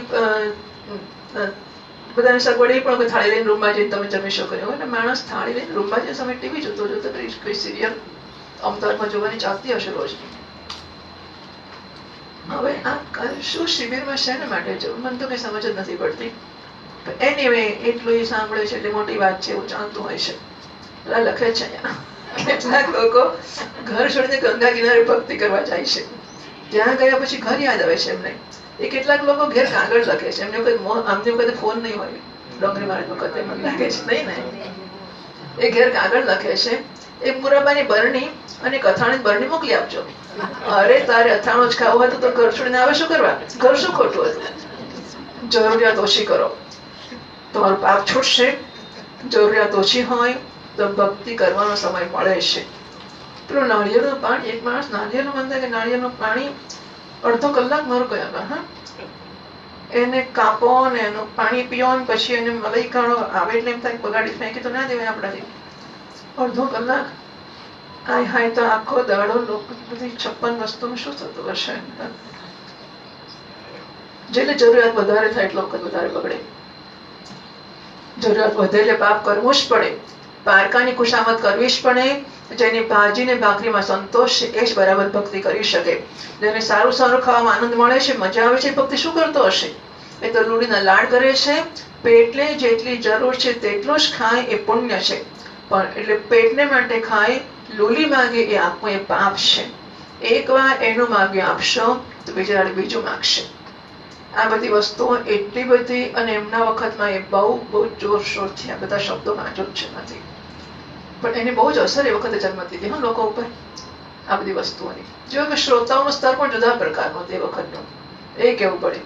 આપણી માઓ બિચારી ઘરનું બધું કામ કરીને જતી હોય, સવારમાં આટલા ડબ્બામાંથી બટાકાનું શાક ને એવું લઈ ગયા હોય, એ સવારની કથા સાંભળે ખાઈને ત્યાં આડા પડે માંડવામાં, સાંજની કથા સાંભળે પાછા આવે. એટલે હવે તે વખતના લોકોને આ બધું સાંભળવાનું બહુ અઘરું પણ ના લાગતું હોય. અત્યારે એ આઉટ ઓફ પ્લેસ, એટલે આ વાતો થાય એટલે ઉઠીને ચાલવા માંડે માણસ કે આપણે કઈ લેવા દેવા નથી. પતિ પત્ની નિશ્ચય કર્યો છે, અતિશય ભૂખ લાગ્યા પછી ભાજી ને ભાખરી બનાવીશું. ગંગા કિનારે તાંદળજાની ભાજી થાય છે, એનાથી ચલાવે છે. અતિશય ભૂખ લાગ્યા પછી જે કાંઈ મળે એ અમૃત કરતા મધુર લાગે છે. સ્વાદ ભૂખમાં છે, જેને ભૂખ નથી લાગી એ નખરા બહુ કરે છે. બહુ ભૂખ લાગે ત્યારે પતિ પત્ની ભાજી ને ભાખરી બનાવે છે, ભગવાનને અર્પણ કરે છે. ગંગા કિનારે આદિ નારાયણ પરમાત્માનું આરાધન કરે છે. પાંડવોએ વનમાં ભક્તિ કરી છે, અને વિદુરજીએ હસ્તિનાપુરમાં ગંગા કિનારે ભક્તિ સાથે ઝોપડીમાં રહીને ભક્તિ કરી છે. આખો દિવસ લાલાને રીઝાવે છે, ભાજી ભાખરીમાં સંતોષ માને છે. જગતનું આકર્ષણ શ્રી કૃષ્ણ કરે છે, પણ વૈષ્ણવનો પ્રેમ પરમાત્માનું આકર્ષણ કરે છે. વિદુરજીની ભક્તિ એટલી બધી વધી છે કે ભગવાનનું આકર્ષણ થયું. ભગવાન એક લીલામાં અનેક કાર્યો કરે છે. પાંડવોનો વનવાસ પરિપૂર્ણ થયો છે. એમણે રાજ્યની માંગણી કરી, પણ દુર્યોધને ના પાડી. ત્યારે ધર્મરાજાએ દ્વારકાનાથને કહ્યું છે, તમે એકવાર દુર્યોધનને સમજાવો, એ માની જાય તો સારી વાત છે. અડધું રાજ્ય અમારું છે, પણ અડધું નથી માંગતા. માત્ર 2-3 ગામ આપશે તો અમે સંતોષ માની લઈશું. મારે યુદ્ધ નથી કરવું. યુદ્ધ કરવાથી મારો દેશ દુઃખી થશે. ક્ષત્રિયને ભીખ માંગવાનો અધિકાર નથી, તેથી જ નહીં તો ભીખ માંગીને ખાઈ લેત. પણ એ ખોટી વાત છે, અમે ના કરી શકીએ. એટલે નાનકડામાં રાજ્યની જરૂર તો ખરી. દ્વારકાનાથ હસ્તિનાપુરમાં બિષ્ટી કરવા માટે પધારવાના છે. ધૃતરાષ્ટ્ર એ સાંભળ્યું. ધૃતરાષ્ટ્ર વિચાર કર્યો, સાંભળ્યું છે કે દ્વારકામાં એ 56 ભોગ આરોગ્ય છે. હું સારી રીતે એમનું સ્વાગત કરીશ, પછી એને સમજાવીશ કે આ તો અમારા બે ભાઈઓનો ઝઘડો છે, તમે શું કામ વચ્ચે પડો છો. શ્રી કૃષ્ણને સમજાવીને હું મારા પક્ષમાં ખેંચી લઈશ. શું સમજતા હશે? સ્વાગતની તૈયારીઓ બહુ થઈ ગઈ. 56 ભોગની સામગ્રી તૈયાર થઈ છે. દ્વારકાનાથ પધારવાના છે. હસ્તિનાપુરમાં અનેક દેશમાંથી ઋષિઓ મહાત્મા આવ્યા છે. શ્રી કૃષ્ણના દર્શન થશે, એમનું ભાષણ થશે, એમની દિવ્ય વાણી સાંભળીશું. અનેક રાજાઓ આવ્યા છે. બધાની ઈચ્છા છે કે કૌરવ પાંડવોનું યુદ્ધ ન થાય તો સારું. વિદુરજી સ્નાન કરવા માટે ગંગા કિનારે આવ્યા છે. આજે ગંગા કિનારે સંતોની ભીડ જામી છે. સાધુઓ મહાત્માઓ બેઠા છે. ત્યારે ટીવી નહોતું ને, એટલે પ્રચારમાં વોટ્સએપ નહોતું, પ્રચાર માધ્યમો સાધુઓથી થતું હતું. ગંગા કિનારે, કુવા કિનારે આમ સાધુ મહાત્માઓ બેઠા છે, વાતો કરે છે. આવતીકાલે દ્વારકાનાથ પધારવાના છે, રથમાં બિરાજશે, બહુ મોટો વરઘોડો નીકળશે એવું સાંભળ્યું છે. વિદુરજી અતિશય આનંદ થયો છે. આવતીકાલે મને દ્વારકાનાથના દર્શન થશે. વિદુરજી ઘેર આવ્યા, પત્ની સાથે સત્સંગ કરવા બેઠા છે. પતિ પત્નીનો એવો નિયમ હતો કે આખો દિવસ ઘરમાં મૌન રાખવું. સત્સંગ કરવા જ્યારે બેસે ત્યારે જ બોલે છે. કહે છે કે એક ઘરમાં રહીએ એટલે વાતો તો કરવી જ પડે ને. એક ઘરમાં રહીએ એટલે વાતો તો, ગાડીમાં જઈએ કોઈ ગાડીમાં એટલે વાતો તો કરવી જ પડે, કોઈ મળે એટલે વાતો તો કરવી જ પડે. પતિ પત્નીના દાંપત્યમાં ઘણો સમય વાતો કરવામાં જાય છે. જે બોલવાની જરૂર હોય એટલું જ બોલો, વધારે બોલશો નહીં. મને થાય છે કે ડંગરી મહારાજના ભાગવતનું ખાલી એક પણ વાત, ગમે રેન્ડમ ગમે તે એક વાક્ય લઈને જો જીવી શકીએ આપણે તો ધન્ય થઈ જઈએ. સાચું કહું છું. હા, આ વિશે મારો ખૂબ આદર છે એમના ભાગવત વિશે, કે એમાંનું કોઈ પણ પાનું ખોલીને કોઈ પણ વાક્ય લઈને જો જીવી જઈએ આપણે તો ધન્ય થઈ જઈએ. પતિ પત્ની સત્સંગ કરવા બેઠા ત્યારે વિદુરજી આવીને આટલા સુંદર સમાચાર એમને આપ્યા નથી. મૌન છે. હા, સત્સંગ કરવા બેઠા ત્યારે સમાચાર આપ્યા એમણે. વિદુરજી કહ્યું, દેવી, એક સંતના મુખેથી સાંભળેલું મને યાદ આવ્યું. એક સાધુએ મને કહેલું, કોઈ પણ વૈષ્ણવ 12 વર્ષ સુધી એક જ જગ્યામાં રહે, સંસારના સર્વ સુખનો ત્યાગ કરીને પરમાત્માની પાછળ પડે તો 12 વર્ષે મારા પ્રભુને દયા આવે છે. મારે માટે આણે બધું છોડ્યું છે. એ જીવ બહુ લાયક ના હોય તો એ જીવને પ્રભુ સ્વપ્નમાં દર્શન આપે છે, અને લાયક હોય તો પ્રત્યક્ષ દર્શન આપે છે. આપણે તો 12 દુ 24 તરી 12 તરી 12 ચોકું નથી થયું, 12 તરી તો થઈ જ ગયું છે, નહીં થઈ ગયું ને 12 તરી? તો એ ખોટા હશે. એ લખે છે કે 12 વર્ષની સાધના ફળે છે, તો આટલા વર્ષોનું વેદાંતનું શ્રવણ કેમ નહીં ફળતું હોય? કારણ કે સંસારના સર્વ સુખોનો ત્યાગ કરે છે, એક જ જગ્યામાં રહે છે અને બાકીનું બધું છોડે છે, ત્યારે નારાયણ દયા આવે છે. પ્રિસિડેડ બાય જ્યારે આ બીજું બધું છૂટ્યું હોય ત્યારે પસંદગી ત્યારે થાય ને. 25 છોકરાઓને આપ કહીએ કે કાલ તને મળું છું, તને પેલી હોટલમાં મળીશ, તને પેલા પિક્ચરમાં મળીશ, તને પેલો, અને પછી એક જો લગ્ન કરીએ તો પેલો લગ્ન વાળો કે રીઝે આપણા પર, એ જાણે કે 25 જણને એને મુલાકાત એપોઇન્ટમેન્ટ આપેલી છે, આ મને છેતરે છે. અને એ ના છેતરાય તો નારાયણ છેતરાય. શું સમજો છો? વિદુરજી પત્નીને સમજાવે છે કે 12 વર્ષ આ ઝૂંપડીમાં તે બહુ સહન કર્યું છે, પણ તને આવતીકાલે એનું ફળ મળશે. આવતીકાલે દ્વારકાના શ્રી કૃષ્ણ પધારવાના છે. લોકો એ વાતો કરે છે કે દુર્યોધનને સમજાવવા આવવાના છે, પણ હું તને ખરું કહું, હા, મારા ભગવાન મને દર્શન આપવા માટે આવવાના છે. દુર્યોધન દુષ્ટ છે, એ નહીં સમજે. દુર્યોધનનું તો એક નિમિત્ત જ છે. 12 વર્ષ આ ઝૂંપડીમાં રહીને મેં લાલાની સેવા કરી છે, શ્રી કૃષ્ણનું સ્મરણ કર્યું છે, હું તન્મય થયો છું. 12 વર્ષની ભક્તિ કર્યા પછી એનું ફળ તો મળવું જ જોઈએ ને.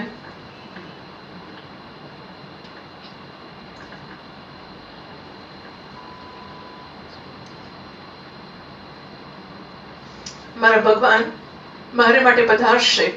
આવતીકાલે દ્વારકાનાથના દર્શન થશે. વિદુર પત્નીએ સાંભળ્યું,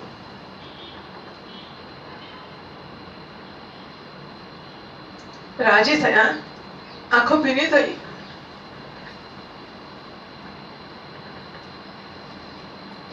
વિદુર પત્ની કહે છે, 2-3 દિવસથી રોજ મને સુંદર સુંદર સ્વપ્ન દેખાય છે. પરમ દિવસે એવું સ્વપ્ન જોયું, હું દ્વારકામાં ગઈ છું, મારા માલિક સુંદર સુવર્ણ સિંહાસનમાં બિરાજ્યા છે, બહુ ભીડ થઈ છે.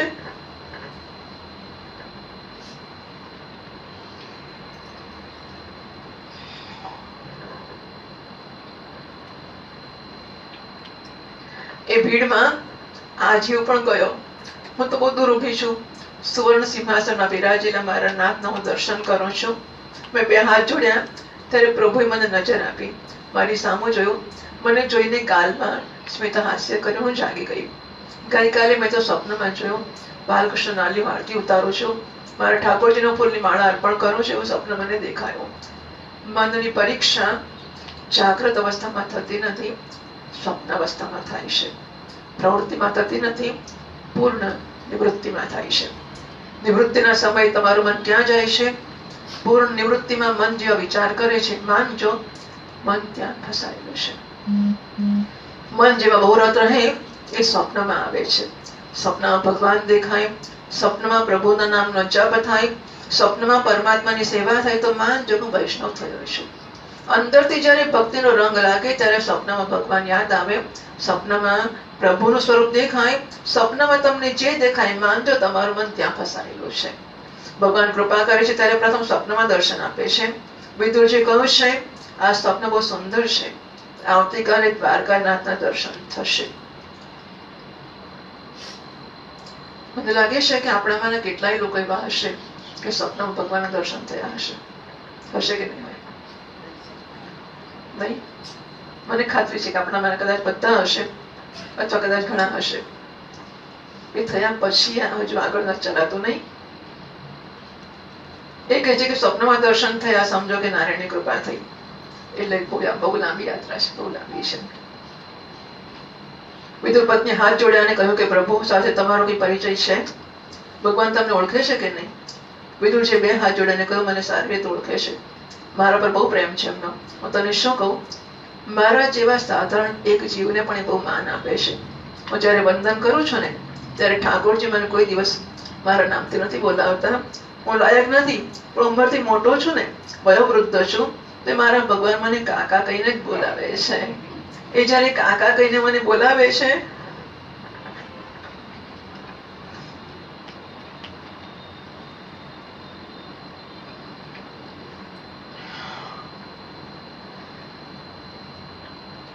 ત્યારે મને બહુ આનંદ થાય છે.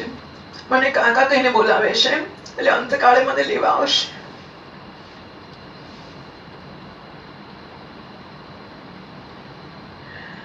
એ મારું મરણ સુધારશે. વિદુર પત્નીએ સાંભળ્યું છે મારા પતિદેવને પરમાત્મા કાકા કહીને બોલાવે છે, તો કોઈ દિવસ મારા ઘર પધારે તો તે મને કાકી જ કહીને બોલાવશે ને. એ દિવસ ક્યારે આવશે? જો મનને ક્યાં રોકવું. હા, આ બધી વસ્તુ એને માટે છે. વિદુરને સુલભાવ કરતા હશે કે નહીં ભગવાન જાણ કરતા, આના કરતા ઘણું કરતા હશે. આ તો ડોંગરી મહારાજની પોતાની વાત હશે. એ ક્યાં જોવા ગયા હતા, એ ક્યાં સાંભળવા ગયા હતા? એક તો એ આ જીવી રહ્યા છે એટલે એમણે કેવી રીતે લાલ અને લાલ ડડાવ્યા છે એમને ખબર છે. હા, એમણે આખું જીવન આપ્યું છે. તો જે કલ્પના કરી શકે કે પેલા લોકો શું કરતા હશે. અને એ આના દ્વારા એ કહે છે કે મનને આખો દડવામાં રોકો, આખો દિવસ એક ક્ષણ નવરું ના રે. વેદાંતિઓ કહેશે આ સુપ્તેને અમૃતે કાલમ રહિત વેદાંત ચિંતયા દદ્યાના અવસરમ કિંચિત કામાદિના મનાગપી. ઉઠીને ઊંઘો ત્યાં સુધી અને જન્મીને મરો ત્યાં સુધી વેદાંતના ચિંતનમાં જ સમય પસાર કરો. એક ક્ષણનો પણ અવસર કામને ના આપશો. જરાક મન જો નવરું પડ્યું ને તો પેલા મને આમ સંભળાય, પેલા મારે આમ થાય, પેલું મારું પેલું લઈ ગયું. હું નાનો હતો ને, આટલો નાનો ત્યારે મને મારું અપમાન. કોણ જાણે મન એટલું કકડાટ્યું છે કે કંઈક ને કંઈક ને કંઈક.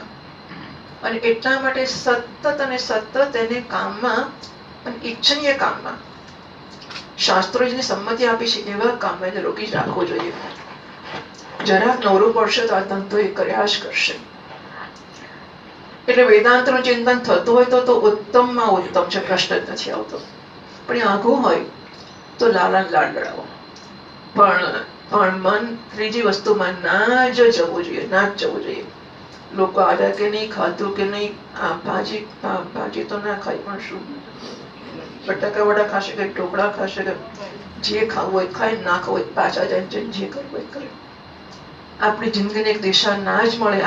આપણે આટલા વર્ષોના શ્રવણ પછી આપણું જીવન જો એક દિશામાં ના લાગે, ખાવું પીવું હરવું ફરવું બને ઠરે બધી વસ્તુ માટે સરખો જ પહેલા જેવો જ પ્રેમ હોય, તો નારાયણ માટે ક્યાં પ્રેમ થયો? અને એટલા માટે આપણે આ બધી વસ્તુઓનો બહુ લાભ લઈએ. આ માત્ર ક્રિયા ના રે, એ ભાવનાના સ્તરે પહોંચે. ભાગવતનું પારાયણ કરવું કે સાંભળવું એ ક્રિયા બહુ સરસ છે, કે આપણી કર્મેન્દ્રિય કામ કરે છે જો કરે તો, અને શ્રવણેન્દ્રિય તો છૂટકો રહે છે સાંભળ્યા વગર, એ સાંભળે છે. બોલવા છૂટકો ખરો, બોલે કે ના એ બોલે, બેઠા પછી કે બોલવું એવો નિયમ થોડો છે આપણો, બેસે પણ સાંભળવામાં છૂટ નથી. એટલે થોડું સાંભળે, થોડું ભલે આમ તેમ જુએ તો ક્યાં જાય, સાંભળવું પડે. પણ એ માત્ર કર્મના સ્તર ઉપર ના રહી જાય. જો ભાવના બનશે તો જ એ જીવનમાં અસર કરી શકશે.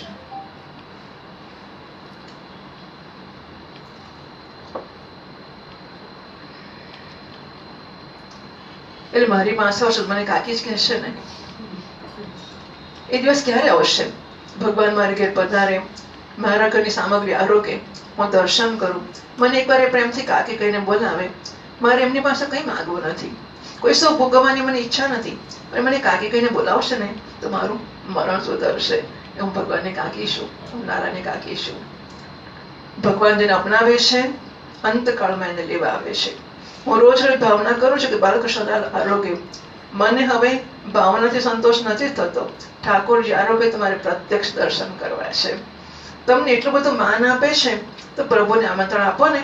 ભગવાનને કહેજો કે દરબારનું કામ પૂરું થાય તે ગરીબની ઝૂંપડીમાં પધારજો. આ ઝૂંપડીનું નામ આપે છે કૃષ્ણ કુટીર. આવું નામ આપવું હોય તો મને યાદ નથી લોકોના ઘરોના કેવા કેવા નામો હોય છે, પણ જ્યાં જે કરવું એમાં નારાયણનું નામ જોડાય એવું કર્યા જ કરવું. એટલું અઘરું છે નારાયણના. આપણે કારણ કે ઈચ્છે છે કે ભગવાનને પ્રાપ્ત કરવો છે. આપણે કઈ આ નવરાત્રિ નથી બેસી ગયા, અને કરવું હોય તો પછી આપણે અધકચરું કરીશું એટલે પેલું રહ્યું ને 5-5 કલાક તો બગડ્યા છે. એનું પૂરું ફળ નહીં લઈએ તો ધીસ ઇઝ ગોન. એટલે આપણે આનું જેટલું ઇન્વેસ્ટમેન્ટ કરીએ એનો પૂરો કસ કાઢીએ, અને પૂરો કસ કાઢવો હોય તો બાકીનું બધું છોડવું જ પડશે. બાકી દૂધ મેં ઓર દહીં મેં સબ ચલતા હૈ, તો નારાયણ નથી ચાલતું. એ તો બહુ સ્પષ્ટ જ માણસ છે, એને કશું અંચઈ વંચઈ ફાવતી નથી. અંચઈ કરવા આપણા કરતા બહુ કુશળ છે. તમે શું સમજો છો? આપણને અંચઈ કરતા આવડે છે, એને અંચઈ કરતા બહુ આવડે છે. અમે નામ આપે છે કૃષ્ણ કુટીર સફળ થશે. તમે આમંત્રણ આપજો ને. ભક્તિ જયારે બરોબર થાય ત્યારે અભિમાન મળે છે, હૃદય દીન થાય છે. ભક્તિ કર્યા પછી હું વધી જાય ત્યારે માનજો કે મારી ભક્તિ ખોટી છે. હવે આટલા વર્ષોથી હું તો કરું છું. જો અભિમાન વધતું જાય તો ભક્તિ ખોટી છે. ભક્તિ બરાબર કરે તો હું મરે છે. કેટલાક ભક્તિ કરે પછી બહુ અક્કડમાં મહારાજ આંખો તો નીચે રાખીને ચાલે બધું જુએ છે, સમાજના દર્શન વગેરે કેવી રીતે કહી શકતા હોતા બધી વસ્તુઓ? એટલે મહાત્માઓની નજરની બહાર નથી હોતો. આપણને એમ કે મહારાજ ખાલી હાથ જોડી બેઠા છે, પણ બધી જ નજર એમની હશે. લોકોના વાતચીતો, માણસ બોલે, માણસ હસે, માણસને ખાલી જુએ ને એક એક વસ્તુ અભિમાન ઓળખાઈ જતો હોય, ખબર પડે વગર જ નહીં. પકડમાં ચાલે છે. મેં 4 કલાક સેવા કરી, એમનું હૈયું પથ્થર જેવું કઠણ થઈ જાય છે. એમની ભક્તિમાં ભૂલ છે. વિદુરજી વિચાર કરે છે આમંત્રણ આપવાની કઈ લાયકાત તો જોઈએ ને. આમંત્રણ આપવા માટે ક્યાં લાયક છું? એ અનંત કોટી બ્રહ્માંડના નાયક છે. હું ભગવાનને કેવી રીતે કહું કે તમે મારી ઘરે જમવા પધારજો, આમંત્રણ આપો? તો મને ના તો નહીં પાડે, પણ મને સંકોચ થાય છે. એટલે એમને સ્વામીને સંકોચમાં મૂકવે પણ ખોટી વાત છે ને, કે ના નથી પાડવી માટે આવે છે કે વિદુરને ખોટું ના લાગે એટલા માટે. પણ એમને અગવડ પડશે ને, માત્ર નિમંત્રણ કેવી રીતે અપાય? ભગવાન કૃપા કરીને પધારે તો સારું, પણ મને એમ લાગે છે પરમાત્માને મારે માટે પરિશ્રમ થશે. હું તો વૈષ્ણવ છું, પણ હું દરિદ્ર છું. આ નાનકડી ઝૂંપડીમાં રહું છું. પ્રભુ પધારે તમને ક્યાં પધરાવીશું? ઘરમાં કોઈ સુંદર આસન નથી. પ્રભુને શું અર્પણ કરીશું? વિદુર પત્નીની આંખમાં આંસુ આવ્યા છે. વિદુર પત્ની હાથ જોડે કહ્યું, આપણે ભાજી ને ભાખરી ખાઈએ છીએ તો ઠાકોરજીને ભાજી ને ભાખરી અર્પણ કરીશું. મહેમાનને માટે અથાણું રાખવું પડે ઘરમાં, મહેમાન માટે પાપડ શેક. ઘરમાં દૂધ ને ભાત છે, મહેમાન ના કોઈ આવે ને આ ખાય એ તો બહુ જ સારું. કાલથી આવે નહીં તો સારામાં સારું, એનાથી સારું શું? અહીં જે મળશે ત્યાં જ છે. ના ના, આ ભાજી અર્પણ ભગવાન, વિદુરજી કહે છે ના ના, પણ ભગવાનને ભાજી અર્પણ ના થાય. મારા ભગવાન તો લક્ષ્મીના પતિ છે, સારામાં સારું હોય એ ઠાકોરજીને અર્પણ થાય. આ ભાજીઓ ભગવાનને કેવી રીતે અર્પણ કરું? મારે માટે પ્રભુને પરિશ્રમ ના થવો જોઈએ. એ તો રાજમહેલમાં બિરાજે છે, તેમનું સન્માન સારી રીતે થાય છે, એ રાજાધિરાજ છે. મેં સાંભળ્યું છે કે ધૃતરાષ્ટ્રે 56 ભોગની સામગ્રી બનાવી છે.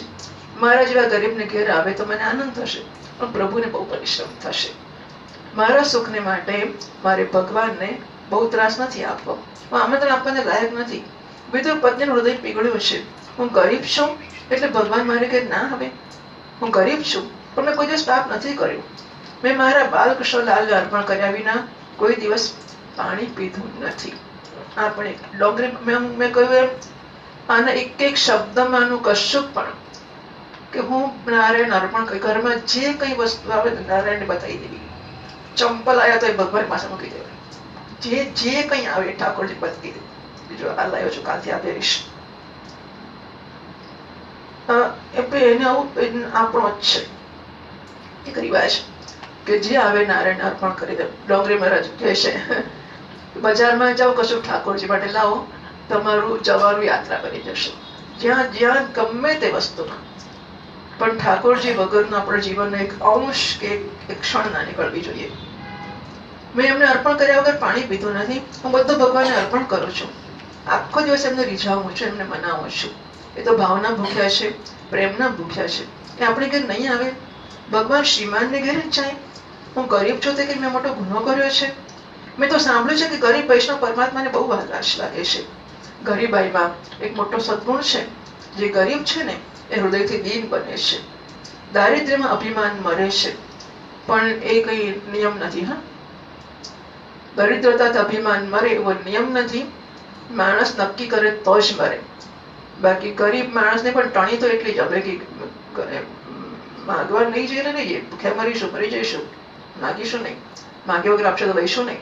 ભલા લોકોને અથવા તો માગવું પડે તો એ ટણી સાથે છે, એટલે તરત વાંકો પડી જાય, ખોટું લાગી જાય.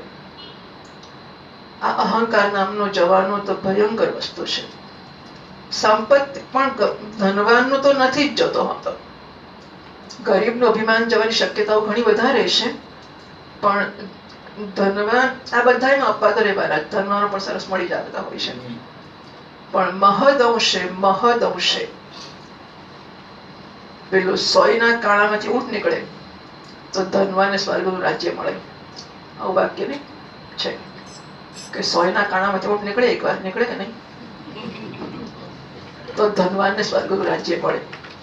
કારણ કે પોતાના વિશેની ટણી ભયંકર વસ્તુ હોય છે. પ્રભુ મારે ઘેર પધારશે એવું મને લાગે છે. મારા પતિદેવને આમંત્રણ આપતા સંકોચ થાય છે. વિદુર પત્ની નિશ્ચય કર્યો છે આવતીકાલે ભગવાનના દર્શન કરતા કરતા હું હાથ જોડીને ભગવાનને કહીશ મારે ઘેર આવજો ને, મને બહુ આનંદ થશે.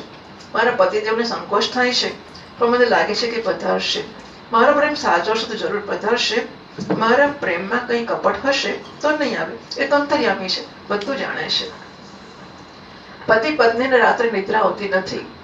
આજે રાત ક્યારે પૂરી થશે? આવતીકાલે દ્વારકાનાથના દર્શન કરવાના છે. પ્રાતઃકાળમાં સ્નાન કર્યું છે, બાલકૃષ્ણલાલની બહુ પ્રેમથી સેવા કરી. આજે લાલાના દર્શન બહુ આનંદ આવ્યો છે. આવો આનંદ કોઈ દિવસ આવ્યો નથી. આજે મને જોઈને હસે છે. આજે પૂજાઓ કરે છે ને પોતાના ભગવાનની, એ લોકોના બધાનો અનુભવ હોય છે કે આજે ઠાકોરજી ખુશ છે, આજે હસે છે, આજે મૂળમાં નથી. એ વસ્તુઓનો અનુભવ થતો હોય છે. આજે બહુ પ્રસન્ન દેખાય છે. આજે શું થવાનું છે? આજે સેવામાં હૃદય પીગળ્યું છે. પ્રત્યક્ષ દર્શનની આતુરતા છે તે બે જણ દોડતા ગયા છે. ખૂબ ભીડ થઈ છે. ભીડમાં વિદુરજી પત્ની સાથે હાથ જોડીને ઉભા છે. દ્વારકાનાથનો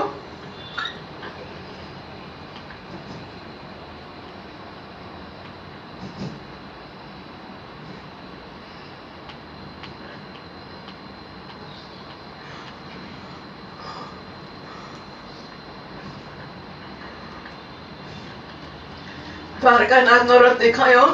દૂરથી પરમાત્માના રથના દર્શન થયા છે.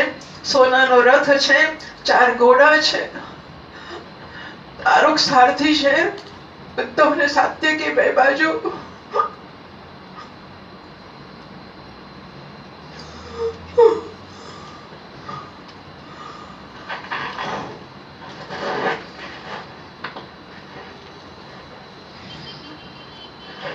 ઉદ્ધવ અને સાત્યકી બે બાજુ ઉભા છે.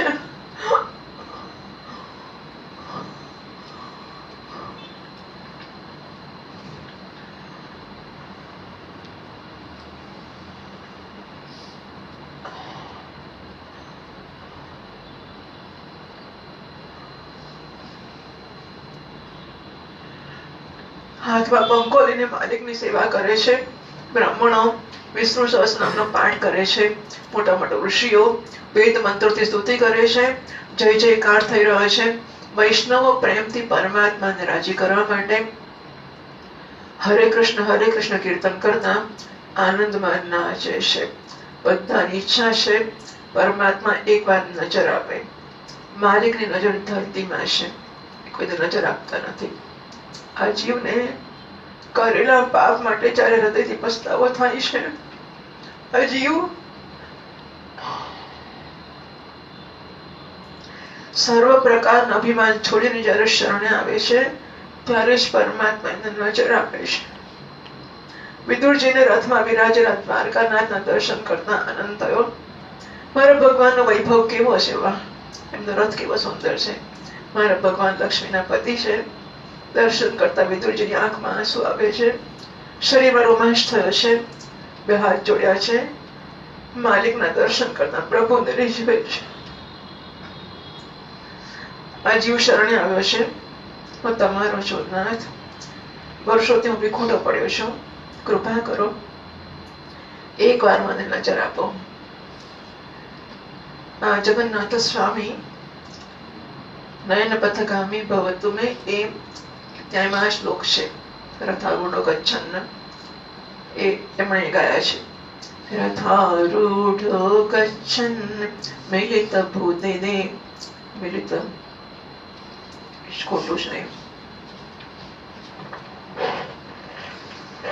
રથારૂઢો ગચ્છન્ન પથિ મિલિત ભૂદેવ પટલૈઃ સ્તુતિર પ્રાદુર્ભાવં प्रतिपदमुपाकरुण्य सदयः दया सिन्धुर्बन्धुः सकल जगतां सिन्धुसुतया जगन्नाथ स्वामी नयन पथगामी भवतु मे विनायस्य ध्यानं व्रजति पशुतां सुकर सुखां विनायस्य ज्ञानं जनिमृतिभयं याति जनता विनायस्य स्मृत्या कृमिशतजनिर् શું છે?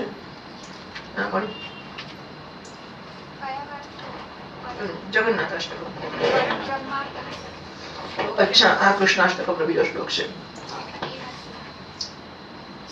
આમાં કઈ ભૂલો છે પ્રિન્ટિંગમાં. શરણ્યો લોકેશો મમ ભવતુ કૃષ્ણોક્ષિ વિષયઃ. જગન્નાથ સ્વામી, આપ મારા નયન પથગામી, મારી આંખો જે જાય છે ને અને રસ્તામાં હોય, એટલે આપ મારી આંખોના વિષય બનો, મને દર્શન આપો. વિદુર પત્ની વિચાર કરે છે, મારા પતિદેવ કહેતા તે વાત તો સાચી છે. આ જીવ ભગવાન નિમંત્રણ આપવાના લાયક નથી. એમનો વૈભવ કેવો છે, એમનું કેવી રીતે કહું કે મારે ઘરે જમવા પધારો. વિદુર પત્ની આમંત્રણ આપતા સંકોચ થયો. મને એકવાર નજર આપે ને તો માની લઈશ કે પ્રભુ મારે ઘેર પધાર્યા છે. શ્રી કૃષ્ણના દર્શન માટે પ્રાણ તરસે છે. 12 વર્ષથી દર્શન માટે સાધના કરતા હતા, ત્યારે દર્શન થશે. આજે દ્વારકાનાથના દર્શન કરતા આનંદ થયો. આંખમાંથી ધીમે ધીમે પ્રેમાશુ નીકળતા હતા. દર્શન કરતા કરતા જયારે આંખો ભીની થાય છે ત્યારે દર્શન બરાબર થાય છે. અત્યાર સુધી તો માલિકની નજર ધરતીમાં હતી. વિદુરજી પત્ની સાથે ઉભા છે, ત્યાં દ્વારકાનાથનો રથ આવ્યો છે. પતિ પત્ની માલિકને મનાવે છે, મને નજર આપો, તમે એકવાર દર્શન આપશો તો માનીશ કે મારે ઘેર પધાર્યા છે. ભગવાન એકવાર નજર નહીં આપે મને એમને માટે બહુ દુઃખ સહન કર્યું છે. જો એવું નથી કે દુઃખ સહન કર્યું છે એને યાદ કરે છે, હા, એવું વિચારશો નહીં કે એમણે દુઃખ સહન કર્યું જ નથી એટલે ભક્તિ કરતા ને તપ કરતા દુઃખ સહન કર્યું તો ભક્તિ શેની કરી. એટલે એવું વિચારી ના શકાય. વિદુરજી એ દુઃખની એમની વૃત્તિ દુઃખની હતી. એનો અર્થ એવો હતો કે જયારે કરતા હતા ત્યારે દુઃખાકાર વૃત્તિ હતી, સવાલ જ નથી આવતો. એવું ના જ હોઈ શકે. આ તો ભગવાનને આ ભાષામાં એ કહી રહ્યા છે એમની પ્રાર્થના, એટલું છે. 12 વર્ષથી એમની પાછળ પડી છે. મને એકવાર નજર આપો. અંતર્યામીને ખબર પડી કે મને કોઈ બોલાવે છે. ભીડમાં મારો કોઈ લાડીલો આવ્યો છે. પ્રભુએ જે આંખ ઊંચી કરી, પતિ પત્ની પર નજર પડી. બહુ દુઃખ સહન કરેલું ને તો શરીરના હાડકાં દેખાય છે. શરીર દુર્બળ થયું છે. સાધારણ કપડાં પહેર્યા છે. 2 હાથ જોડ્યા છે. કેવું પવિત્ર જીવન કાઢે છે. મારે માટે બધું છોડ્યું. આખો દિવસ મને રીઝાવે છે. હું વિચારમાં હતો કે હસ્તિનાપુરમાં તો આવ્યો છે તો કોને ઘેર જવું. જ્યાં અતિશય પ્રેમ છે, જ્યાં અતિશય પવિત્રતા છે, ત્યાં જ પરમાત્મા પધારે છે. આ ઘર બહુ સારું છે. પતિ પત્નીને નજર આપી છે. ગાલમાં સ્મિત હાસ્ય કર્યું છે અને પ્રભુએ આંખથી ઈશારો કર્યો છે, આવું છું ને. આમ તો બધું મેં કોઈ અંચય કરવા માટે નિપુણ છે. તમારે ઘેર આવું છે, પ્રભુ ઈશારો કર્યો, પણ આ લોકો સમજી શક્યા નહીં. આ બિચારા આપણા જેવા નહીં, આપણા કરતા ઘણા ભાગા, આપણે તો હોશિયાર છીએ. પણ એ પતિ પત્ની સમજી ના, કારણ કે એમના મનમાં એ કલ્પના જ નથી કે નારાયણ આપણે ઘેર આવી શકે. સમજીને જ બેઠા છે કે આપણે ક્યાં ને ક્યાં એમની આગળ આપણી હેસિયત જ શી છે. પણ દર્શન થયા પતિ પત્નીને ખૂબ આનંદ થયો છે. આનંદ જયારે હૃદયમાં સમાતો નથી ત્યારે આંખમાંથી બહાર આવે છે. મારા પ્રભુએ મને નજર આપી. આટલા બધા લોકો આવેલા ને, પણ પ્રભુએ કોઈને નજર નથી આપી. મને જોઈને સ્મિત હાસ્ય કર્યું છે. મને ઓળખે છે ને. મારા પર એમની બહુ કૃપા છે. જે કૃપા પણ એ મારી માન્યતા જ છે. એવું માનવો કે કૃપા છે એટલે કૃપા છે, અને માનવો કે કૃપા નથી એટલે નથી. આટલું જ છે, બીજું કશી મોટી વાત નથી. કૃપા છે એવું જોઈ શકાય એ જ કૃપા છે, અને કૃપા છે એવું ના જોઈ શકાય એ જ કૃપાનો ભાવ છે. અને એટલા માટે એ શ્રદ્ધા રાખવી કે મારા ઠાકોરજીની, કે મારા નારાયણની, કે મારા ગુરુજીની, જે કોઈ મારા આરાધ્ય છે, એમની શ્રેષ્ઠ કૃપા મારા પર છે, એમનો શ્રેષ્ઠ પ્રેમ મારા પર છે. આવી ભાવના જાળવી શકાય એ જ મોટામાં મોટી કૃપા છે. બસ એના સિવાય જે હોય તે કૃપાનો ભાવ છે. વિદુરજી પત્ની સાથે શ્રી કૃષ્ણનું સ્મરણ કરતા ઘેર ગયા. દ્વારકાના દરબારમાં પધાર્યા. શ્રી કૃષ્ણનું ત્યાં સન્માન થઈ. પ્રભુએ સુંદર ભાષણ કર્યું. શ્રી કૃષ્ણ સર્વથી શ્રેષ્ઠ છે, પણ શ્રી કૃષ્ણને અભિમાનનો સ્પર્શ નથી. સભામાં બોલ્યા છે, હું ધર્મરાજાનો દૂત થઈને આવ્યો છું સંધિ કરવા માટે. દ્વારકાનો રાજા થઈને નથી આવ્યો. સભામાં હું 5 પાંડવોનો દૂત છું એવું બોલતા એમને સંકોચ થયો નથી, જરાય નહીં. પ્રભુએ દુર્યોધન અનેક રીતે સમજાવ્યું, તારા અનેક અપરાધ છે, ધર્મરાજ ક્ષમા આપે છે, 2-3 કામ આપે તો ચલાવી લઈશ, અમારે યુદ્ધ નથી કરવું વગેરે.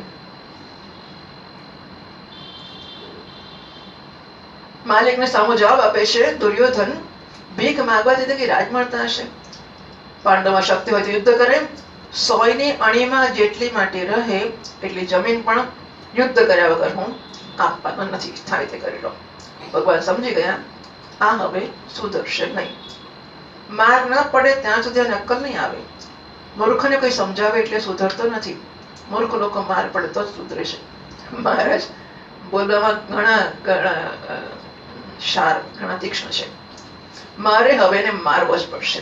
પ્રભુએ સભાનો ત્યાગ કર્યો છે. ધૃતરાષ્ટ્રે દ્વારકાનાથને 2 હાથ જોડાને કહ્યું કે 56 ભોગની સામગ્રી મેં તૈયાર રાખી છે, ભોજનનો સમય થયો છે, આપ એકવાર ભોજન કરો. પ્રભુએ વિચાર કર્યો, આવા ચોરના ઘરનું એકવાર ખાઉં તો મારી પણ બુદ્ધિ બગડી જાય. મને આમંત્રણ આપે છે. પ્રભુએ કહ્યું, તારા ઘરનું મારે ખાવું નથી. ખાવા વિશે આટલી સભાનતા, ક્યાંય બહારનું ને આવું તેવું ખાવામાંથી બચી જ જવું જોઈએ. એઝ બેસ્ટ એઝ પોસિબલ આ બધી વસ્તુઓથી બચવાનો શ્રેષ્ઠ પ્રયત્ન કરવો જોઈએ. આપણા ઘરના દૂધ ભાત રોટલી જે હોય તો સરસમાં સરસ છે. બાકી આ હોટલમાં બહુ પવિત્ર છે, પેલી જગ્યાએ બહુ સારું છે, ને જેને જે કરવું એ કરજો, વાંધો નથી. પણ એ વસ્તુઓ ઈચ્છનીય તો નથી જ હોતી. અને આપણે આટલું બધું કરીને બધાને બગાડનારી હોય છે. બુદ્ધિને સુધારવા આપણે બહુ મહેનત કરીએ છીએ, અને બગાડવા it tax nothing to spoil. બગાડવા માટે ક્ષણ જ જોઈએ છે. સુધારવા માટે બહુ મહેનત નથી સુધરતી. એ અડિયલ કારણ કે એને બહુ ટેવ પાડી છે, એટલે પછી નથી સુધરતી. ધૃતરાષ્ટ્ર પૂછે છે કેમ ના પાડો છો? પ્રભુએ કહ્યું શત્રુના ઘરનું ખાવું નહીં. હું તમારો વેરી છું. વૈષ્ણવનો વેરી એ મારો પણ વેરી. પાંડવોનો વેરી છે, એમનો ક્યાં વેરી છે? મારા ભક્તોનો વેરી છે, મારો વેરી છે. અત્યંત દુઃખમાં પાંડવોએ ધર્મ છોડ્યો નથી. અતિ દુઃખમાં પાંડવોએ પાપ કર્યું નથી. અતિ દુઃખમાં પાંડવો પરમાત્માને ભૂલ્યા નથી. પ્રભુને પાંડવો પ્રાણ કરતા પ્યારા લાગ્યા છે. પક્ષપાત નથી કરતા ભગવાન, પણ એમણે જે કર્યું આ તો મેં કહ્યું ને, it is for us to invoke. ભગવાન આમ કરે કે ભગવાન કશું કરતો જ નથી. હું જે માનું, હું જે કરું એ તો એ રિફ્લેક્શન, પ્રતિબિંબ એવું જ પડે છે. પ્રભુએ ધૃતરાષ્ટ્ર ના પાડી કે રાજાઓને આશા થઈ કે આજે અમારું જીવન સફળ થશે, હું શ્રી કૃષ્ણની સેવા કરીશ. રાજાઓ હાથ જોડે છે. ધૃતરાષ્ટ્ર પેલો રાજા કે મારે ત્યાં ચાલો, પેલો રાજા કે મારે ત્યાં, બીજા બધા રાજાઓ આમ પધારો, બધી તૈયારી છે, આજે અમને સેવાનો લાભ આપો, અમને મળશે. રાજાઓને ના પાડી છે. રાજાઓને ના પાડી ત્યારે સભામાં બિરાજેલા ઋષિઓને થયું કે અમે તો 4 વેદ ભણ્યા છે, અમારે કે જરૂર પધારશે. ઋષિઓ ભગવાનને આમંત્રણ આપે છે, બધા ઋષિઓને પ્રભુ વંદન કરે છે. બધા ભણ્યા તેથી શું થઈ ગયું? પ્રભુમાં ભાવ ક્યાં છે તમારો? જ્ઞાનનું ફળ શ્રી કૃષ્ણનો પ્રેમ છે. સાચો જ્ઞાની પરમાત્મા સાથે જ પ્રેમ કરે. જ્ઞાની થઈને જગત સાથે પ્રેમ કરે એ ભગવાનને ગમતો જ નથી. પ્રભુએ ઋષિઓને ના પાડી છે, મારે કોઈ ઋષિને ઘર નથી જવું. પ્રભુ દરબારમાંથી બહાર આવ્યા. જયારે દ્રોણાચાર્ય પૂછે કે બધાને ના પાડો છો તો જશો ક્યાં? પ્રભુ કે છે ગુરુજી મારી ચિંતા ના કરશો, ગંગા કિનારે મારું એક ઘર છે. શ્રી કૃષ્ણ બધાને ઘેર જતા નથી. જે ઘરના એક ધણી છે, જે ઘરના એક માલિક છે ત્યાં જ જાય છે. જે ઘરોમાં એમની સત્તા નથી ને પેલા લોકોને કે બેસો એટલે બેસવાનું, ઉઠો એટલે ઉઠવાનું, કે આમ હાથ નહીં ધોવાના, અહીં આમ નહીં કરો, પેલું નહીં તો તારું તેલ લેવાને વધારે કે રહી ગયો ભૂખ્યો થોડો મરું છું. જ્યાં ઘર મારું છે, મારી સ્વતંત્રતા, હું જઈ શકું છું, આવી શકું છું ને ખાઈ શકું છું, હું ત્યાં જઈશ. વિદુર દંપતીની ભાવના હતી આ ઝૂંપડી દ્વારકાનાથની છે. આ ઝૂંપડીમાં જે કઈ છે એ બધું દ્વારકાનાથનું છે. પ્રભુએ કૃપા કરી અમને આપ્યું છે. અત્યંત ઉત્તમ ભાવનાઓ છે. લોકો બધા કહેતા તો હોય છે, બધું જ કહેતા હોય છે, પણ નેવર મીન ઇટ. નેવર. આમ છે ને તેમ છે, પણ ધાર્યું જ કરતા હોય છે. એટલે ખરેખર આ ભાવ, આ વસ્તુઓ અત્યંત દુર્લભ છે. દ્રોણાચાર્યને આશ્ચર્ય થયું, અમે 4 વેદ પણ અમારી સૌ જવાય તૈયાર નથી. વિદુરજી આમંત્રણ આપવા નથી આવે, છતાં ત્યાં જશે. વિદુરજીએ 12 વર્ષ ભક્તિ પણ એવી જ કરી છે. દારૂક સારથીની આજ્ઞા થઈ છે, રથ નીકળ્યો છે. વિદુરજીના આંગણે તે રથ આવ્યો. જયારે દ્વારકાનાથ પધાર્યા ત્યારે ઝોપડીનો દરવાજો બંધ હતો. પતિ પત્ની દરવાજો બંધ રાખીને એકાંતમાં કીર્તન કરતા તન્મય થયા છે. તો મંદિરમાં જઈને ભજન કીર્તન કરો એ ઠીક છે, એનાથી તમારી ભક્તિની જાહેરાત થશે. ભક્તિની જાહેરાત થાય તો ભક્તિ વધતી નથી. ભક્તિ ગુપ્ત રાખજો. ભક્તિ જગતને બતાવવા માટે કરવાની નથી. ભક્તિ ભગવાનને રાજી કરવા માટે છે.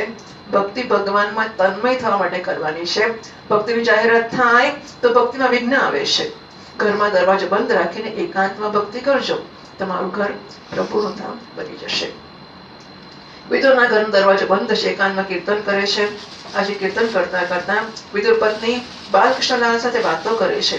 આજે કીર્તનમાં હૃદય પીગળ્યું છે. લાલાને કહે છે, લાલા મેં કથામાં સાંભળેલું એક ઠેકાણે કે ગોકુળની ગોપી એવી બોલતી હતી કે કનૈયો કપટી છે. હા, હું નથી બોલતી, હું તો ગોપીઓના ચરણમાં વંદન કરું છું. ગોપીઓ પ્રેમની મૂર્તિ છે. મને એવું લાગે છે કે આ ગોપીઓ બોલે છે તે શું ખોટું છે? તમે કપટી છો કે છે તે સાચું કે ખોટું? મને લાગે છે કે આમ તો સાચું છે. તો એવા જ છો. મને બહુ આશા હતી કે હસ્તિનાપુરમાં આવવાના છો, ત્યાં ઝૂંપડી પધારશો. હું આશા રાખીને ભક્તિ કરતી હતી. આજે મારી આશા નિરાશા થઈ. મને એવું લાગે છે કે તમારી પાછળ જે ફરે છે ને અને તમે રડાવ્યા જ કરો છો. તમારી આ આદત સારી નથી ભગવાન. હા, તમે એવી રીતે વૈષ્ણવોને રડાવો તો તમારી ભક્તિ કોણ કરશે? વૈષ્ણવને લીધે તમારી શોભા છે. જગતને પ્રેમનો આદર્શ બતાવવા માટે તમે આવ્યા છો. તમારી સાથે બહુ પ્રેમ કરે એને રડવાનો પ્રસંગ આવે એ તમને ગમે છે. મારી તમારી પાસેથી માંગવું નથી, કોઈ સુખ ભોગવવું નથી. અમારી વૃદ્ધાવસ્થા છે. શરીર હવે બહુ દિવસ નહીં ટકે. જીવનનો છેલ્લો મનોરથ હતો. એકવાર પ્રભુ પધારે, મારા ઘરની સામગ્રી આરોગે, હું ભગવાનના દર્શન કરું. પણ તમારે ઘર નહીં આવો નહીં. તમે તો શ્રીમાનને ઘેર જ જાઓ ને, દ્વારકાનાથ છો. વિદુર પત્ની પ્રેમથી ઠપકો આપે છે. બાલકૃષ્ણલાલ ગાલમાં ધીરે ધીરે હસે છે. વિદુર પત્નીને ગમતું નથી. આજે હું રડું છું અને મને જોઈને તે હસે છે. પ્રભુએ વિચાર કર્યો, મને ઠપકો આપે છે, હું તો આંગણામાં ઉભો જ છું. વૈષ્ણવ પ્રેમથી કીર્તન કરે છે ત્યારે પરમાત્મા દોડતા આવે છે, ઉભા રહીને સાંભળે છે. શ્રી કૃષ્ણ કીર્તન કરતા કરતા પરમાત્માને મનાવે છે. દેહનું ભાન નથી, હૃદય પ્રેમથી પીગળ્યું છે. ભગવાન કીર્તન સાંભળે છે કે ક્યારે પૂરું થશે એમનું કીર્તન ખબર પડતી નથી. પૂરું થાય તો ઘર ખોલે તો ખાવાનું મળે. નારાયણ બારોબાર રાહ જુએ છે. આજે માલિકને ભૂખ લાગી છે. કોઈ પણ વૈષ્ણવ હૃદય જ્યારે અત્યંત ઉભરાય છે ત્યારે જ પરમાત્માને ભૂખ લાગે છે. ઉપનિષદ કહે છે પરમાત્મા આનંદમય છે. અનસ્તન અન્ય અભિચાકશીતિ ઘાસુપર્ણ સયુજા સખાયા સબાનમ વૃક્ષમ પરિશસ્વ જાતે તયોઃ અન્યઃ વિપરમ સ્વાદવતી અનસ્તન અન્યઃ અભિચાકશીતિ. તો આ પરમાત્મા ભૂખ્યો રહે છે ખાધા વગરનો.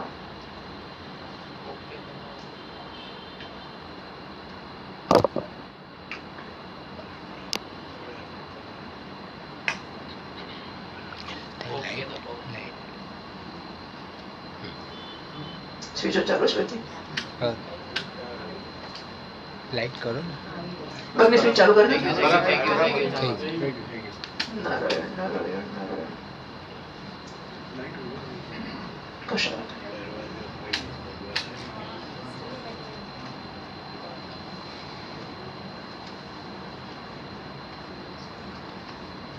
પરમાત્મા આનંદમય છે ને ભૂખ લાગતી નથી.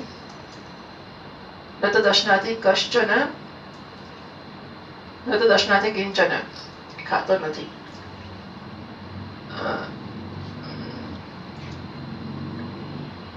અશનાયા વિપાસે ભૂખ તરસથી મુક્ત છે. પ્રદાડકના હમણાં આ ત્રીજામાં આવી ગયું.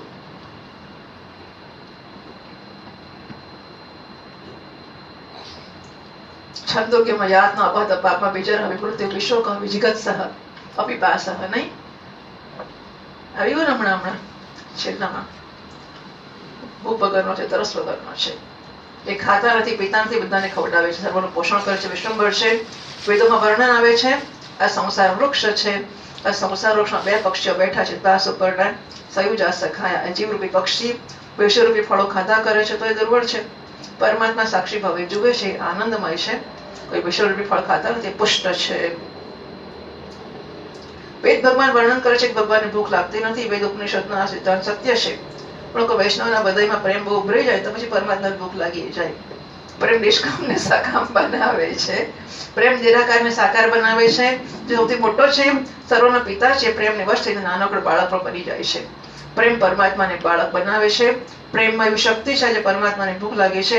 છેવટે થાકીને પરમાત્માએ દરવાજો ખખડાવ્યો. કાકા હું આવ્યો છું. વિદુરજીના કાને શબ્દ પડ્યા, મને કાકા કહેનાર ભગવાન બોલાવે છે? ના ના, હું તો 12 વર્ષ ઝૂંપડીમાં રહ્યો છું, મને કોઈ બોલાવવા આવ્યો નથી. 12 વર્ષ એ લોકો રહ્યા છે, સમાજથી દૂર રહ્યા છે. કોઈ દિવસ કોઈ આવીને ઝૂંપડી પછાડી નથી, કોઈ એમને ઘર આવ્યું નથી, કોઈને ઘર ગયા નથી. ત્યારે ભગવાનનું ભજન થાય. બધા વ્યવહાર જાળવી કે ભજન થતા હશે.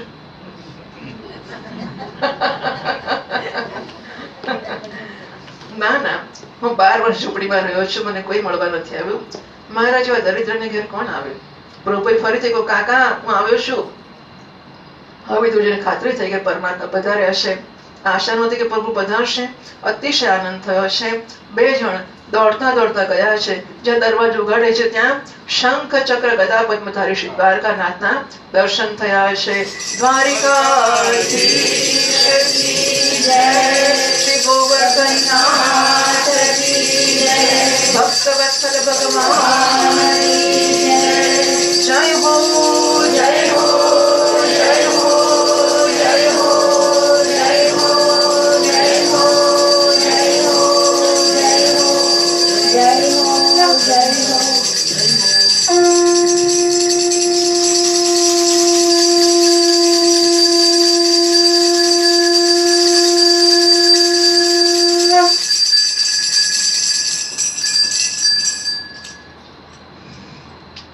મારા ઘેર ભગવાન પધાર્યા છે. અતિશય આનંદ થયો છે. પાંપણો હાલતી નથી. એક ટક નજર રાખીને 2 જણ ઉભા છે. હાથ જોડ્યા છે, પતિ પત્ની દર્શનમાં તન્મય થયા છે, ભગવાનને આસન આપવાનું ભૂલી ગયા. પ્રભુએ વિચાર કર્યો, બાર તો ઉભો રાખ્યો, ઘરમાં તો ઉભો જ રાખે છે, બેસાડતા નથી, આવો કહેતા નથી. જ્યાં અતિશય પ્રેમ છે ત્યાં માન લેવાની ઈચ્છા થતી નથી. આ તો મારું જ ઘર છે ને, મને કોણ માન આપે? પ્રભુએ જાતે આસન લઈ લીધું છે. આસનમાં દ્વારકાનાથ બિરાજ્યા છે. વિદુરનો હાથ પકડીને પાસે બેસાડે. કાકા, શું જુઓ છો? મને બહુ ભૂખ લાગી છે, મારી સપના જો ખાવાનું આપો. ભક્તિ એની સફળ છે. ભગવાનને જયારે ભૂખ લાગે છે, ભગવાન જયારે માગીને આરોગે છે, પરમાત્મા માગે છે. વિદુરજી બે હાથ જોડ્યા. સારામાં સારું હોય એ જ ઠાકોરજીને અર્પણ કરવું જોઈએ. ખરાબમાં ખરાબ હોય એ મારે માટે, અને સારામાં સારું હોય એ ઠાકોરજી માટે. એ જ ભક્તિ છે. સારું મારા માટે એને આસક્તિ કહે છે. આ ભાજી હું ભગવાનને શું અર્પણ કરું? મારા ભગવાન લક્ષ્મીજીના પતિ છે, આપવાની હિંમત થઈ નથી. વિદુરજી ધીરજ રાખીને હાથ જોડીને પછી બોલ્યા છે, આપ તો ત્યાં 56 ભોગ સંભળાવવા માટે નથી કહેતા. હા, તમે તો મોટા માણસ છો, એ તો ત્યાં તો 56 ભોગ ખાઈ ના હશો. અમારી ભાજી તમારે શી જરૂર છે? મેણા મારવા માટે તો આપણે હોશિયારો જોઈએ છીએ. વિદુરજી એવું નથી કરતા. વિદુરજી બહુ સંકોચમાં છે કે તમે 56 ભોગના ખાવા વાળા ટેવાયેલા છો. અત્યારે પણ 56 ભોગ લઈને એમની સામે હું ભાજી તો ધરું કેવી રીતે? એ પ્રશ્ન છે. આપ તો ત્યાં 56 ભોગ આરોગીને આવ્યા હશો ને? પ્રભુએ સ્મિત હાસ્ય કર્યું. કાકા, મેં ત્યાં પાણી પણ પીધું નથી. હા, જે પ્રેમ આવ નહીં આદર નહીં, નયન મેં સ્નેહ, તુલસી મહાન જાઈએ, કંચન બરસે મેહ. આવકાર ના હોય, આદર ના હોય, સત્કાર ના હોય, પ્રેમ ના હોય તો ભલે ને સોનું વરસાવતા હોય, જે કરતા હોય તે. પ્રેમથી આપેલું હોય ભાજી પણ સરસ છે. પ્રેમ વગરના 56 હોટલ વાળા ગયા પ્રેમથી ખવડાવતા હશે. ઢગલો પૈસા લઈ લે, ઢગલો પૈસા. કાકા, મેં ત્યારે પાણી પણ પીધું નથી, મને બહુ ભૂખ લાગી છે, પણ પતિ પત્નીને ભાજી આપવાની હિંમત થતી નથી. આંખમાંથી પ્રેમના અશ્રુ નીકળે છે. પ્રભુએ જોયું, ચૂલા પર તપેલી તો છે જ, હું તો ગરધણી જ છું ને, ગરધણી વળી બીજું પણ આપતો હતો, ચાલો ને હું લઈ આવું. આ લોકોને આપતા સંકોચ થાય છે. પ્રભુએ તપેલી ઉતારી. ઘણા દિવસનો ભૂખ્યો જેમ ખાય તેમ પરમાત્મા ખાવા લાગ્યા. પરમાત્મા આનંદમય છે, એમને કોઈ વસ્તુની ભૂખ નથી. પત્રમ પુષ્પમ ફલમ તોયમ યો મે ભક્ત્યા પ્રયચ્છતિ તદહમ ભક્ત્યા ઉપરતમ અશ્નામી પ્રયતાત્મનઃ.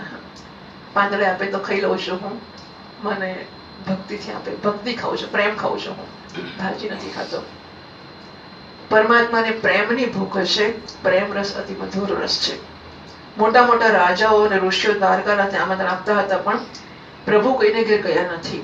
વગર આમંત્રણે વિદુરજીને ઘેર ગયા છે. જ્યાં અતિશય પ્રેમ છે, જ્યાં અતિશય પવિત્રતા છે, ત્યાં પરમાત્મા વગર આમંત્રણે આવે છે. જ્યાં અતિશય પ્રેમ છે ત્યાં પરમાત્મા માગીને આરોગે છે. જે ઓછો પ્રેમ છે ત્યાં માણસે માગતો નથી.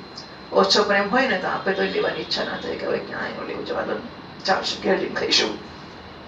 તો નારાયણ નવરો છે, આવશે ને ખાશે. પરમાત્મા સાથે એવો પ્રેમ કરો, પાપ છોડીને એવી ભક્તિ કરો, એવું પવિત્ર જીવન કાઢો કે પ્રભુને તમારા ઘરનો આરોગવાની ઈચ્છા થાય. પ્રેમ પરમાત્માને પ્રગટ કરે છે.